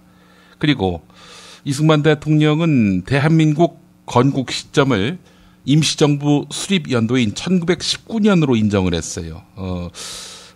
대한민국 관보 1호, 그러니까 1948년 9월 1일에 발행된 대한민국 관보 1호에도 대한민국 30년 9월 1일 이렇게 날짜가 적혀 있었어요. 30년 9월 1일이면은 뭐 대한민국 건국 시점이 임시정부 출범 해인 1919년임을 명시한 거 아니겠어요? 그들이 그렇게 국부로 추앙하는 이승만 대통령도 인정한 대한민국 건국 시점을 왜 지들이 뒤엎는지 모르겠어요. 예. 좋은 것만 좀 계승했으면 좋겠다는 생각이 드는군요. 예. 김원철 기자님 오늘 수고하셨습니다. 네, 고맙습니다. 예. 어휴, 저 사고 큰데 사람이 많이 다쳤겠어요. 아니, 저 차량은 뭐가 그리 급하다고 과속 운전에 끼어들기까지 하나? 아니, 근데 운전자 보험은 가입했을까? 운전자 보험이요? 저런 인사사고 때에는 상대방한테 형사 합의금을 지불해주는 운전자 보험 말이에요. 변호사 비용도 주고 벌금도 보장해주는 운전자 보험. 아, 자동차 보험에서 보장해주지 않는 대인 합의금을 보장해주는 보험 말이에요? 그거 굉장히 비싸지 않나요? 아니에요. 난 7,000원 운전자 보험 카페에서 가입했는걸요. 뭐라고요? 7,000원 운전자 보험 카페? 홈쇼핑에서도 월 2만 원에서 3만 원이던데. 버스도 승합차도 트럭도 자가용이라면 7,000원 운전자 보험 카페. 우와, 대박. 비싼 보험료 때문에 힘드시죠? 풀보장 운전자 보험을 저렴하게 만나는 가장 좋은 방법. 다음 네이버 카페에서 7,000원 운전자 보험을 검색해보세요. 전화문의는 02-849-9730. 10년차 베테랑 손해보험 전문 설계사가 평일은 물론 주말 공휴일에도 상담해드립니다. 다시 한번 전화 문의는 02-849-9730. 7,000원 운전자 보험, 택시, 버스, 트럭 등 영업용 차량 운전자 보험도 상담해 드립니다. 어머님, 아버님, 오래오래 건강하세요. 개업 축하합니다. 온세다 잠드소서. 결혼을 축하합니다. 형부, 우리 언니 반품은 안 됩니다. 차장 승진하신 주과장님, 주차장 되신 거 축하해요. 우리 같이 산 게 벌써 7년이나 됐네. 썩 짜릿했던 시간이었어. 선생님, 저도 사람이 되는군요. 선생님 덕분입니다. 하늘나라 가셨을 거예요. 곧 다시 만날 거고요. 태어나서 처음으로 여자에게 보내는 꽃이야. 너랑 닮은 꽃. 생일 축하해. 사랑과 축하, 위로가 있는 곳에 좋은 사람과 플라워. 1566-0263 1566-0263입니다. 지금처럼 사는 게 싫습니까? 전복을 원하십니까? 그렇다면 와우 전복을 드십시오.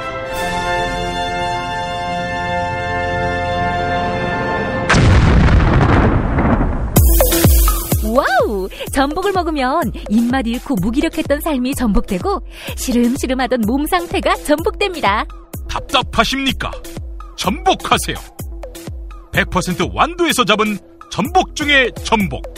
와우 전복. 한 번 맛보면 또 찾게 되는 와우 전복.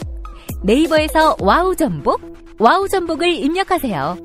전화번호는 010-2443-0818. 6살 하늘이 밥을 잘 안 먹어요. 엄마, 나 이거 맛이 없어요. 그만 먹을래요. 엄마의 걱정은 점점 더해가는데요. 그런데 이때 택배입니다. 연지연 곰탕이 배달됐어요. 직접 도끼로 팬 장작불 위에 한우 사골과 도가니를 가마솥에 한가득 넣고 24시간 끓인 진구. 연지연 곰탕이 하늘이 입에 들어가는 순간, 아, 맛있다. 엄마 한 그릇 더 주세요. 하늘이의 밥도둑 연지연 곰탕. 조미료 같은 첨가물이 전혀 들어가지 않아 엄마의 기쁨은 더하답니다. 연지연 곰탕은 강화군에서 김포시 방향으로 강화대교 건너자마자 있습니다. 한우 사골로 정성껏 구워 만든 연지연 곰탕. 한 그릇에 8,000원입니다. 7팩 이상 무료 배송합니다. 주문 전화는 010-7252-1114 010-7252-1114. 뉴스가 쉽다. 뉴스가 즐겁다. 뉴스가 알차다. 왜냐고요? 김용민 브리핑이니까요. 일부에서 주장하는 방송 장악은 그것을 할 의도도 전혀 없고 법적으로도 불가능합니다. 우리 공동체가 꼭 알아야 할 뉴스. 여러분의 뉴스 보좌관 김용민이 챙겨드립니다.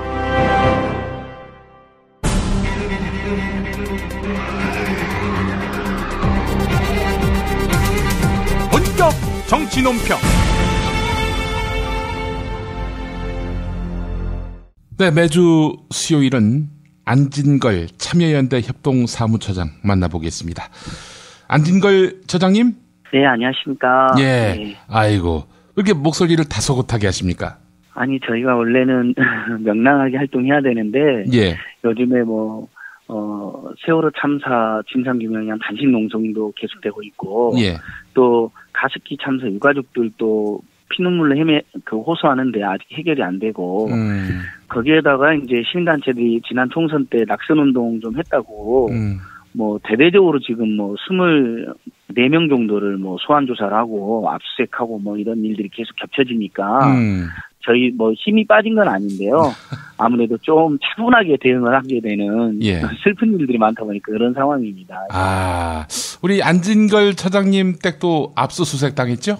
예, 깜짝 놀랐습니다. 예, 총선이 끝나고 이제 2달이나 됐는데, 6월 달에. 예. 느닷없이 집으로도 쳐들어오고, 차량도 압수수색하고, 신체도 뒤지고, 지갑까지 뒤지더라고요. 핸드폰도 뺏어가려고 하고, 이런 상황이었는데, 그때는 그렇게 해서 4명만 했어요. 예. 그래서 당시에도 큰 그게 문제가 됐었고 국회에서도 따지고 네. 시민단체들도 강력히 반발하고 전국적으로. 근데 그렇게 마무리되나 했더니 갑자기 최근에 이 4명 외에도 추가로 3명 거기다가 또 15명 그래서 총 지금 확인된 것만 21명, 22명이나 지금 갑자기 검경이 소환을 통보한 거거든요. 예. 그러니까 이쯤 하면 박근혜 정권이 이제 시민사회단체들한테 전면전을 선포하고 대놓고 탄압하겠다는 거거든요. 예. 그러니까 합법적이고 합리적으로 진행된 유권자 운동마저도 예. 그러니까 이 정권의 특징이 그거잖아요. 비판 세력 자기 편이다 하더라도 다른 조금 올바른 소리 하면 가만 안 두잖아요. 비박을 대표적으로 짓밟았던 네. 예, 막 비박을 죽일 듯이 됐던 것처럼. 근데 심지어는 자기 편도 그렇게 몰아냈는데 자기 편이 아니라고 생각하는 시민사단체들이 사사건건 박근혜 대통령의 실정과 잘못에 대해서 맞서고 지적한 게 너무너무 싫었나 봐요. 그러니까 이번 총선 때 거기다 여소야대 국면이 되니까 거기다 분풀이, 예. 그다음에 보복하기, 겁주기, 그리고 이렇게 대대적으로 압수하고 막 소환하고 그러면 우리 일반 국민들 뭐 다는 아니지만 상당수 입장에서는 뭔가 좀 잘못이 있겠지 이렇게 생각하시는 경향이 있을 수 있거든요. 예. 그 맛이 갔다고 하는 KBS 같은 경우는 아예 불법 낙선 운동이라고 보도를 하더라고요. 오. 검찰에 기소도 안 됐고 법원에 판결도 안 나왔는데 선거법과 선관위의 그 안내를 최대한 충실히 따랐다는 평가를 받고 있는데도 예. 자기들 마음대로 불법 낙선 운동을 규정하고 있습니다. 이제 이런 식으로 흠집을 내고 거기다가 이제 다가오는 보궐선거나 대선 때 네. 또는 박근혜 정권의 메인덕 국면에서 일면 사드 같은 것도 시민사단체들이 강력히 반대하잖아요. 예. 그러니까 이런 비판 활동을 전체적으로 위축시키고 흠집 내려고 아예 작정을 한 것 같습니다. 아니 그 3분 총선 넷으로 기억합니다마는 예, 맞습니다. 예. 총선 넷. 그것 때문에 이렇게 고초를 겪으시는 거 아니에요, 한마디로? 결국은 그러니까 온라인상의 낙선 운동은 전면적으로 허용되어 있기 때문에 법상으로 예. 그 3분 총선을 만들어 그게 나름 히트를 쳤잖아요. 그렇죠. 히트다 히트란 말도 있던데 네. 그때 우리 이제 김영민 PD님도 소개를 해주시고 그랬던 걸로 알고 있는데 예. 그러니까 그런 게 이제 싫었던 거죠. 눈에 가시였던 거죠. 그렇다면은 무슨 구실이 있어야 될 거 아니에요? 뭐 마음대로. 예. 그러니까 박근혜 정권과 친박 세력의 문제점이나 잘못을 3분만 봐도 딱 알 수 있으니까 그게 싫었던 건데 물론 거기에는 사실 저희는 공정하고 독립적으로 하니까 야당 의원들이 잘못도 다 들어있어요. 잘못도. 예. 근데 이제 그런 건 안 보고 자기들 공정만 부각시키고 거기다 이제 오프라인에서는 그 유인물을 배포하거나 현수막을 배포하는 게 금지되어 있고 예. 특히 피켓을 들 때도 후보자의 이름이나 사진, 정당명 이런 게 있으면 안 됩니다. 현행법으로. 그러니까 굉장히 잘못된 법이긴 해요. 근데 그 법을 제가 지켰거든요. 그래서 이른바 그 구멍 뚫린 피켓이라고 해서 피켓에는 후보자 이름이나 정당이나 사진이 없는데 구멍이 뚫어져 있으니까 대신에 그것을 그 후보자 사무실 앞에서 들고 있으면 기자님들이 그걸 찍으면 결과적으로는 나는 오세훈 후보를 반대합니다. 막 이런 식으로 이제 보도가 됐던 거예요. 예. 그게 이제 구멍 뚫린 피켓인데 구멍 뚫린 피켓이 또 그렇게 마음에 안 들었나 봐요. 그래서 그 구멍 뚫린 피켓을 자기들이 법에 의하면 피켓의 이름을 못 쓰게 해서 우리는 그렇게 한 것뿐인데 그러니까 전혀 문제가 안 되잖아요. 딱 누가 듣게 해도. 그리고 선관위에서도 현장에서 전혀 문제가 안 된다. 피켓은 아무것도 쓰지 않았기 때문에 그 뒤늦게 이어서 뭐 고발하고 압수하고 소환하고 난리를 피우고 있는 것이죠. 그러니까 하나는 총선의 활동 전체가 이제 마음에 안 들었던 것이고 내가 시민사회단체를 한번 작정하고 탄압해야겠다고 마음을 먹었는데 근데 빌미가 있어야 되니까 구멍 뚫린 피켓 이거 이제 문제 삼는 거고 또 하나는 그 온라인상에서 그 낙선 후보자들 중에 누가 더 나쁜 사람인지 그 낙선 이벤트를 했거든요. 누구나 와가지고 이렇게 체크할 수 있게. 그러니까 그 선거법상 여론조사하고는 완전히 다르잖아요. 그러니까 그렇죠. 누가 나쁜 것인가 50펜을 뽑은 거예요. 일종의 그 설문 이벤트를 한 거죠, 낙선. 근데 이것을 선거법상에 그 미신고 여론조사라고 간주하고 그거 가지고도 또 마치 죽일 것처럼 수사를 하고 탄압을 하고 있는 상황입니다. 누가 1등 했습니까? 저도 헷갈리는데 온라인상에서는 1등이 김무성, 나경원 이런 분들이 이제 저도 이제 사실 총선이 끝난 지 꽤 돼서 벌써부터 이제 헷갈리고 있는 거거든요. 네, 뭐 그런 분들이겠죠, 실력자들. 예. 그러니까 35명을 전국 시민사회단체들과 유권자 의원들이 100명이 모여서 뽑았어요. 거기 야당 후보도 한 4-5명 있었어요. 예. 워스트 10을 뽑을 때는 아무래도 그동안 저지른 악행이 있고 잘못이 켜켜 있으니까 주로는 여당 후보들이 이제 워스트 10이 된 거죠. 오죽하면 시민들이 유권자들이 자발적으로 나서서 워스트 10으로 뽑았겠느냐, 최악의 후보로.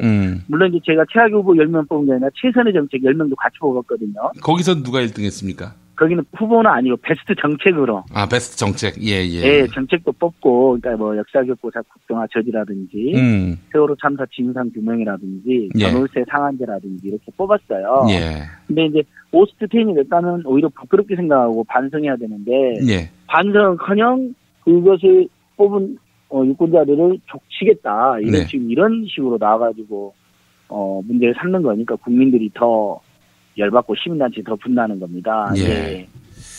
아, 이 사실은 시민단체를 두려워하게 된 계기는 아마 2000년 총선 당시 낙천운동, 이게 계기가 된 것 같은데요. 맞습니다. 그러니까 2000년도에 대규모 낙선운동이 있었고 그때는 처음으로 하는 거에다가 워낙 정치에 대한 국민적 분노나 불신 높았기 때문에 선풍적 인기가 있었죠.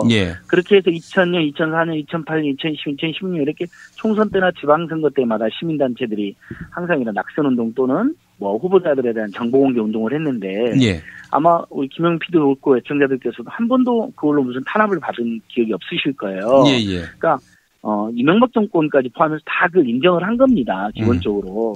다만 2000년도에 지금 박원순 시장이라든지 분들이 당시 낙선운동 자체에 금지되어 있어서 나섰다가 결국 대법원에서 벌금 50만 원이 확정된 사건이에요.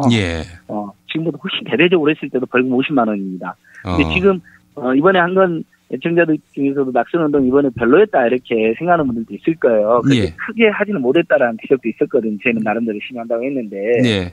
근데도 4명을 압수해가고 뭐 22명을 소환하고 이렇게 난리를 피우고 있는 거죠. 그러니까 명백하게 박근혜 정권의 아주 포악한 성격. 정권 자체 굉장히 포악하잖아요. 거칠고. 그렇죠. 그다음에 비판자들을 어떻게든 못 죽여서 안달인 그런 것이 드러난 거라고 볼 수 있습니다. 시민들에게 이 좋은 후보, 나쁜 후보 이런 정보를 제공하고 그렇게 해서 한국 정치 발전의 이익을 담당하는 그런 역할을 해왔는데 이런 것 자체가 굉장히 불편한 거예요. 그렇다면 시민들이 장악당한 언론에 의해서만 이 왜곡된 정보를 접하고 그렇게 해서 선거 때 투표하라. 그렇다면은 그거는 말하자면은 더 잘못된 선거 캠페인 아닙니까? 맞습니다. 그러니까 아예 선거 기간에 원래 옛날에 선거법 개정할 때 취지가 말은 풀고 돈은 먹는 거였잖아요. 그렇죠. 근데 돈은 지금 여전히 많이 쓰면서 말은 아예 못하게 하는 겁니다. 유인물도 못 부리죠. 나쁜 사람이 나쁘다고 집회도 못하게 해놨죠. 행진도 못하고 서명운동도 못하고 심지어 피켓하고 현수막에 이 후보자의 이 정당 이 후보자는 이런 나쁜 일이 했습니다. 이걸 아예 못하게 해놨어요. 그래도 공권력을 존중하는 차원에서 그걸 지켰는데도 이렇게 탄압을 하고 있는 거니까 황당한 거죠. 그래서 오스트는 생각났어요, 비디님. 1등은 그 용산 참사의 주역인 김석기 후보였고요. 2등이 김무성, 3등이 나경원, 4등이 김진태, 5등이 김을동, 6등이 오세훈, 7등이 황우영, 8등이 최경환, 9등이 김용남, 10등이 윤상현. 보시면 뽑힐 사람들이 뽑힌 거잖아요. 저희들이 고의적으로 딱 10명을 찍어놓고 뽑은 것도 아니잖아요. 각기각기 시민단체들이 후보 이렇게 낙선 꼭 시켜야 된다고 추천을 받았고요. 제가 합리적으로.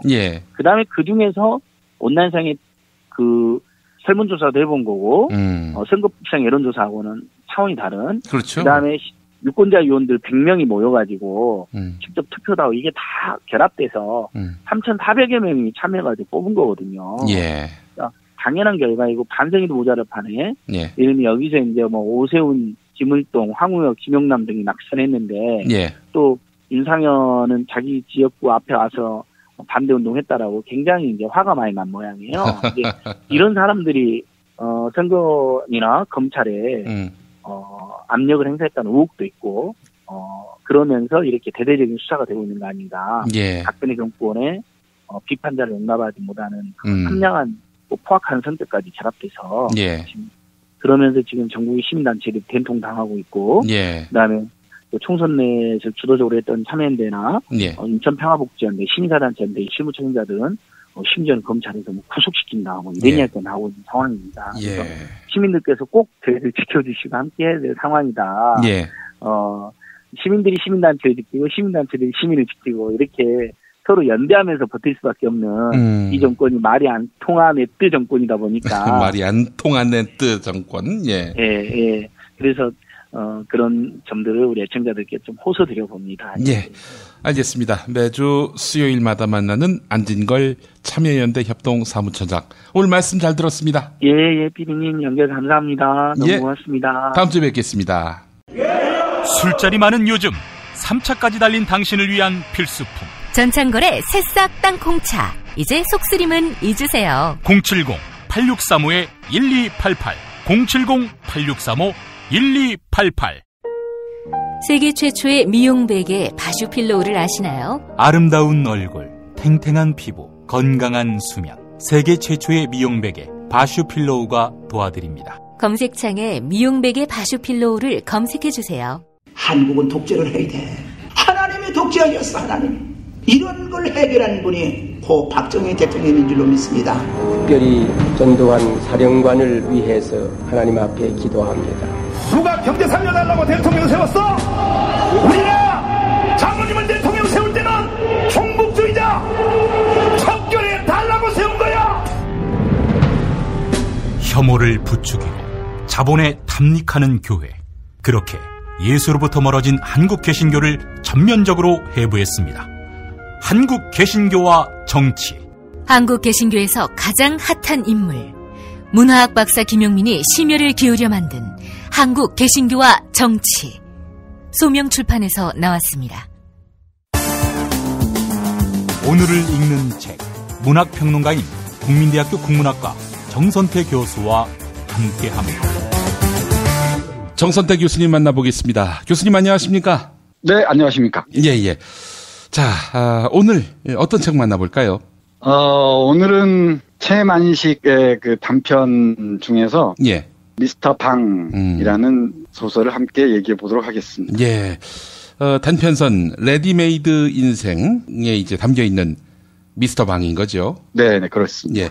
미스터 방은 방 씨를 말하는 겁니까? 네, 미스터 방입니다. 예.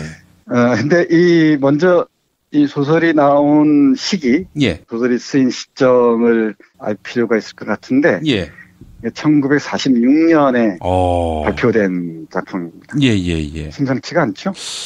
해방공간 때 만들어진 소설인데 집필이 그 해방 이후에 이루어진 겁니까?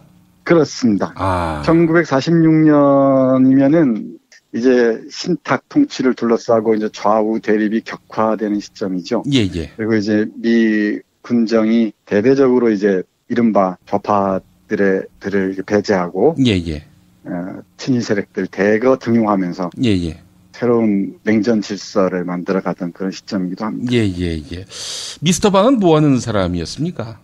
미스터 방 정말 재밌는 인물입니다. 네. 볼까요? 미스터 방이라는 이름에 나타냈듯이 미스터란 말은 그렇게 익숙한 말이 아니었던 모양이 이 시기까지는. 아무래도 일제강점기 직후였으니까. 그렇죠. 일제강점기 특히 일제 말기만 해도 미국이나 영국은 귀신이나 축생과 같은 인간들이었으니까 네. 영어를 쓰는 것도 좀 꺼렸겠죠. 예. 쓰게 썼겠지만은 이 미스터 방은 말 그대로 미스터 방입니다. 이 사람은 갈 데 없이 여기저기 떠돌아다니는 사람이었던 것 같아요. 일본도 왔다 갔다 하고 중국 상하이도 왔다 갔다 하고 용사 연합군 프로 수용소가 있었다는 것 혹시 아신지 모르겠는데. 예. 거기 다니면서 미군 포로들 그러니까 주로 이제 일본군에 의해 포로가 된 사람들이니까 연합군 쪽 사람들이겠죠. 예.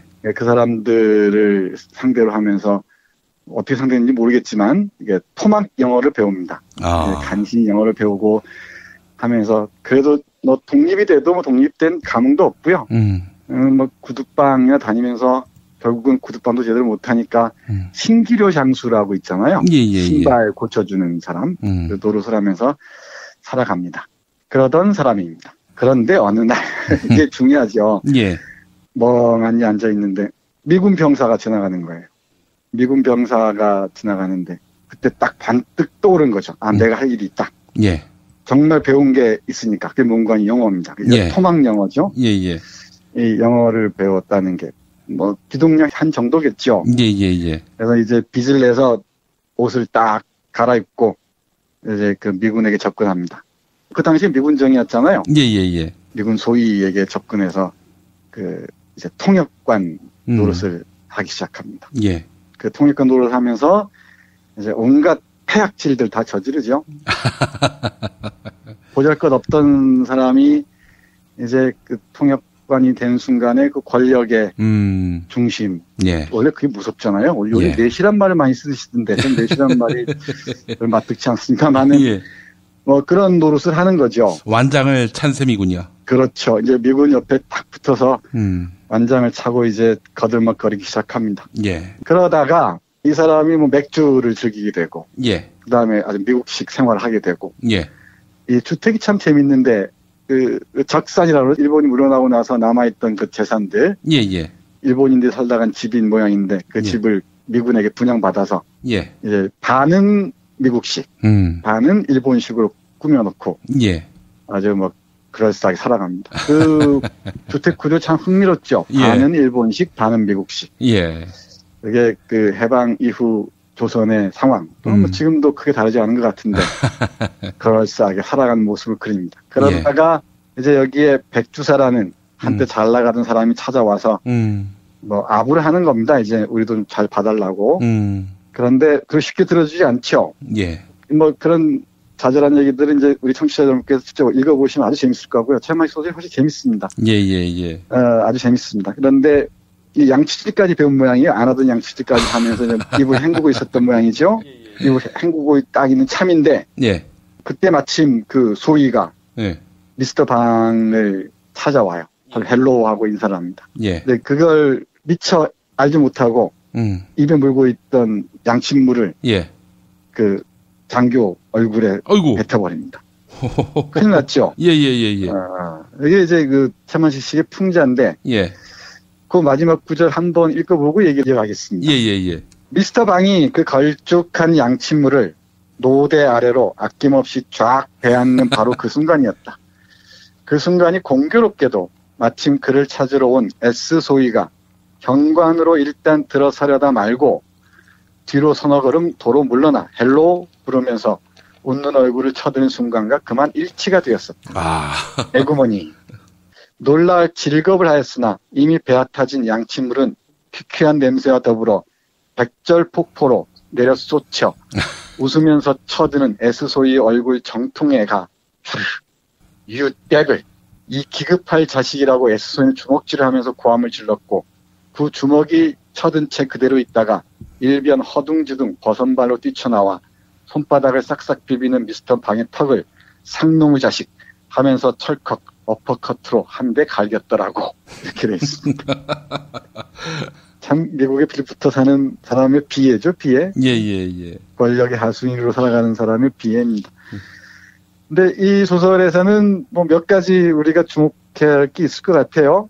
하나는 이제 옛 지배자가 물러간 자리에 새롭게 등장한 지배자. 예. 이 미군의 하수인으로 살아가는 아주 비루하고 비열한 이 미스터 방의 초상. 예. 그 초상이 상징하는 게 무엇일지. 이건 한번 주목해봐야 될 것 같고요. 예. 또 하나는 이 영어의 권력, 언어와 권력의 문제이기도 하죠. 이 영어를 가진 자가 휘두르는 아주 비루한 권력도 또 주목을 해야 될 것 같습니다. 예. 뭐 지금도 우리 미국이 없으면 한국의 존재를 별로 감지하지 못하는 분들이 많이 계시잖아요. 예. 올해는 안 그랬나 모르겠는데 3.1절이나 광복절 되면은 시청각 광장에서 태극기와 성조기를 함께 흔드는 아름다운 분들이 많이 계시죠. 올해도 있었습니다. 사드 배치가 나라를 지키는 것이다. 뭐 그렇게 얘기하는 분들도 계시고 한미 동맹이 우리의 살 길이다. 그렇게 또 얘기하는 분들도 있는데 글쎄요. 그 주축에 그 어버이 연합이 있는데 요즘 어버이 연합이 여러모로 어려움을 겪어서 눈에 잘 띄지 않습니다만은, 예.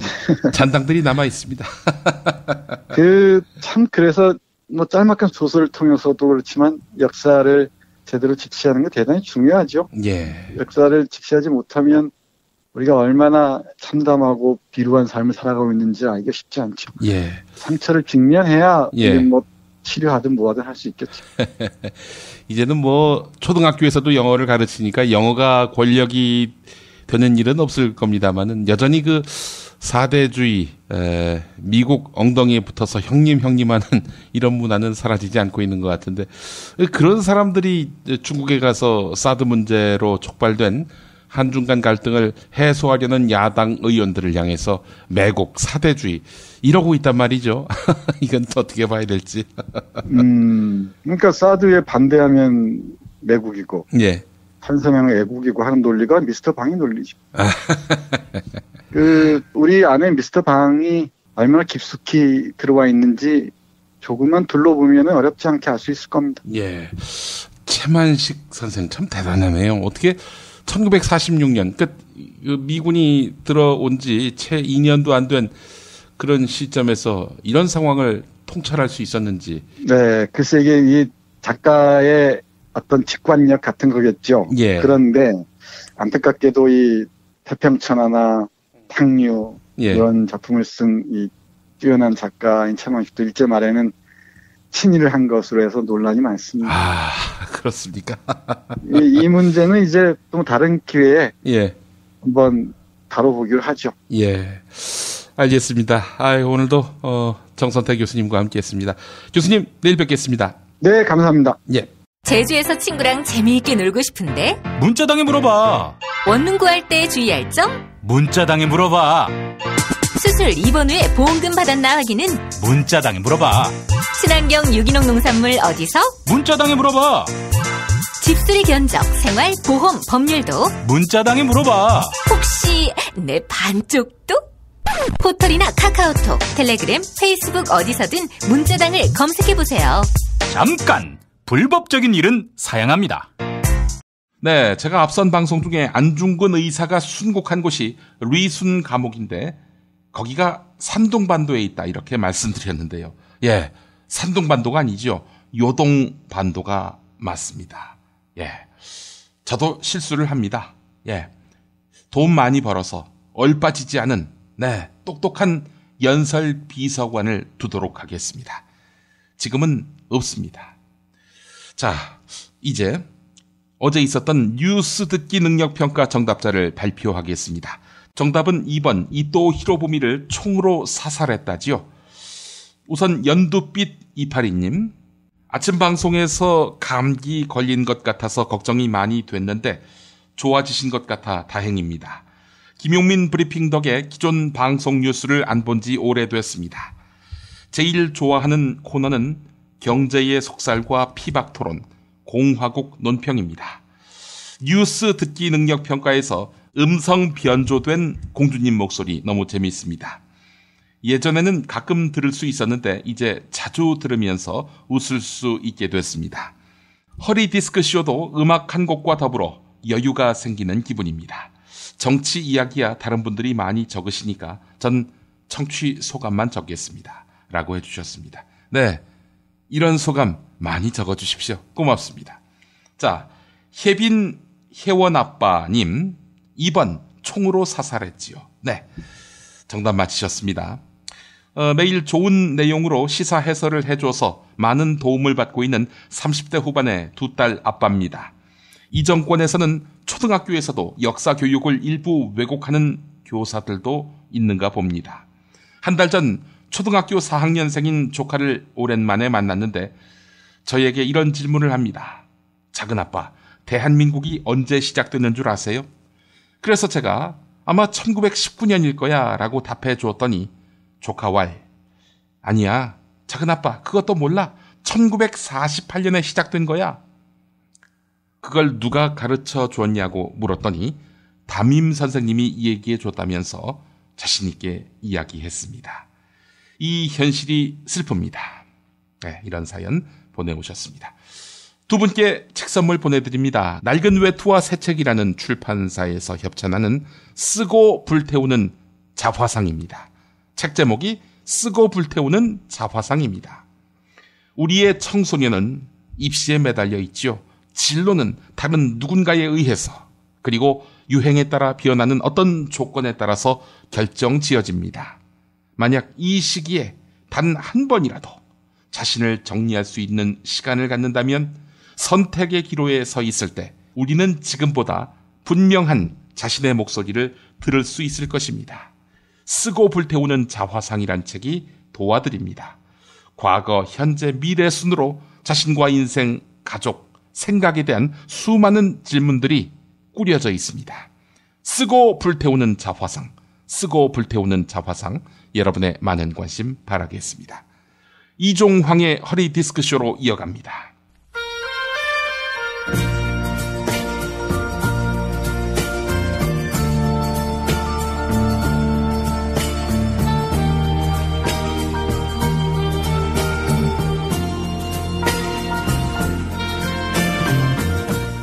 여러분 안녕하십니까?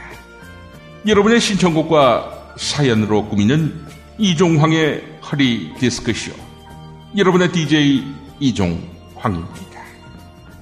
네, 오늘은 경북 경산에서 날이 더워서 환장하겠다는 환님이 보내오셨습니다. 며칠 전에 40도까지 넘어갔지요. 경산 말입니다. 이 선생님 안녕하십니까? 저 경산 상남자 환 인사드리겠습니다. 제가 경제부총리로 있을 때 청와대 서별관 회의에 참석해서 부실기업 대우조선을 지원하라고 했습니다. 이걸 두고 야당에서는 뭔가 흑막이 있다라면서 저보고 청문회에 나오라고 하고 있습니다. 여당 원내대표 정진석이가 마크하고 있지만 야당이 만약 추경 안 해주고 그것 때문에 여론이 악화되면 저는 나가야 할지 모르겠습니다. 이러다가 정권이 넘어가면은 저 검찰에 출석해야 하는 것은 아닌지 걱정됩니다. 이 선생님 어떻게 하면은 청문회를 피할 수 있을까요? 선생님의 고견을 듣고 싶습니다. 네, 이런 안타까운 사연이 도착했습니다. 말하기 싫은데 나와서 말하라고 하면 그거야말로 표현의 자유를 억압하는 셈이지요. 환님 힘내시기 바라겠습니다. 파이팅! 예, 청문회 피하는 방법 여러 가지가 있겠지만 우선 여당 원내대표 보고 환님을 청문회에 세운다고 합의해 주라고 하시기 바랍니다. 그러면 어떻게 하냐고요? 새누리당 최경환 대신 국민의당 최경환이 나가는 걸로 합의해 주는 겁니다. 트릭을 쓰는 거죠. 아무것도 모르는 동명이인 국민의당 최경환이 청문회에 나가게 하는 겁니다. 네, 그게 말이 되냐고요? 그럼 이건 어떨까요? 청와대 서별관을 철거하는 겁니다. 그리고 나서 서별관이 없어졌으니 서별관 청문회는 원인 무효다, 불가능하다, 이렇게 우기는 겁니다. 네, 더위 먹었냐고요? 제정신이냐고요? 새끼야, 똥을 쌌으면 네가 치워야지 새끼야. 그걸 누구 보고 치우라고 하는 거야? 청문회가 아니라 법정에 서야 할 새끼가 그것도 마다해 새끼야? 안 되겠습니다. 이런 사연은 빨리 처리해야 합니다.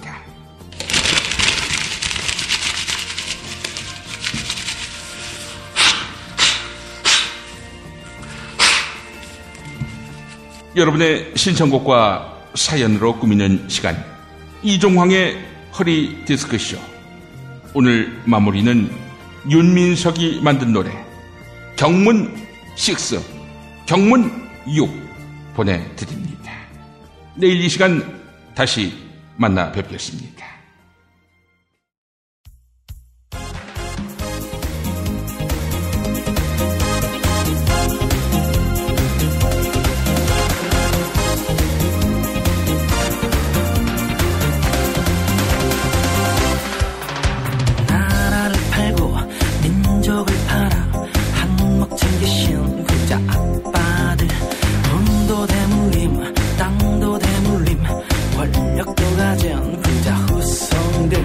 일본 장교가 대통령하고 친일파 후손들이 떵떵 거리니 일본 놈들이 망언을 하고 이 나라 없인 여기며 조롱한다.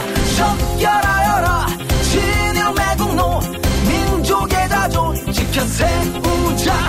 진일한 놈이 진미도 한다. 적결하여라 수구 꼴통들.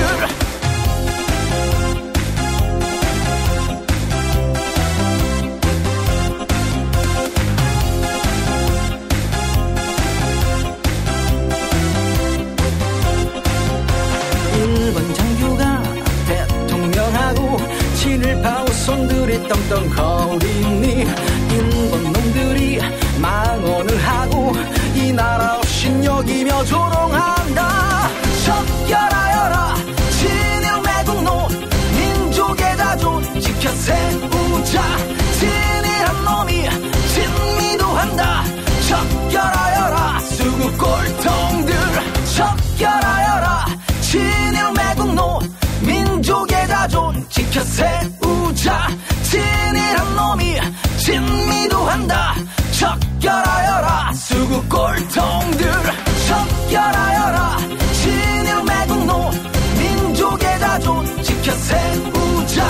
진일한 놈이 진미도 한다. 적결하여라 수구 꼴통들.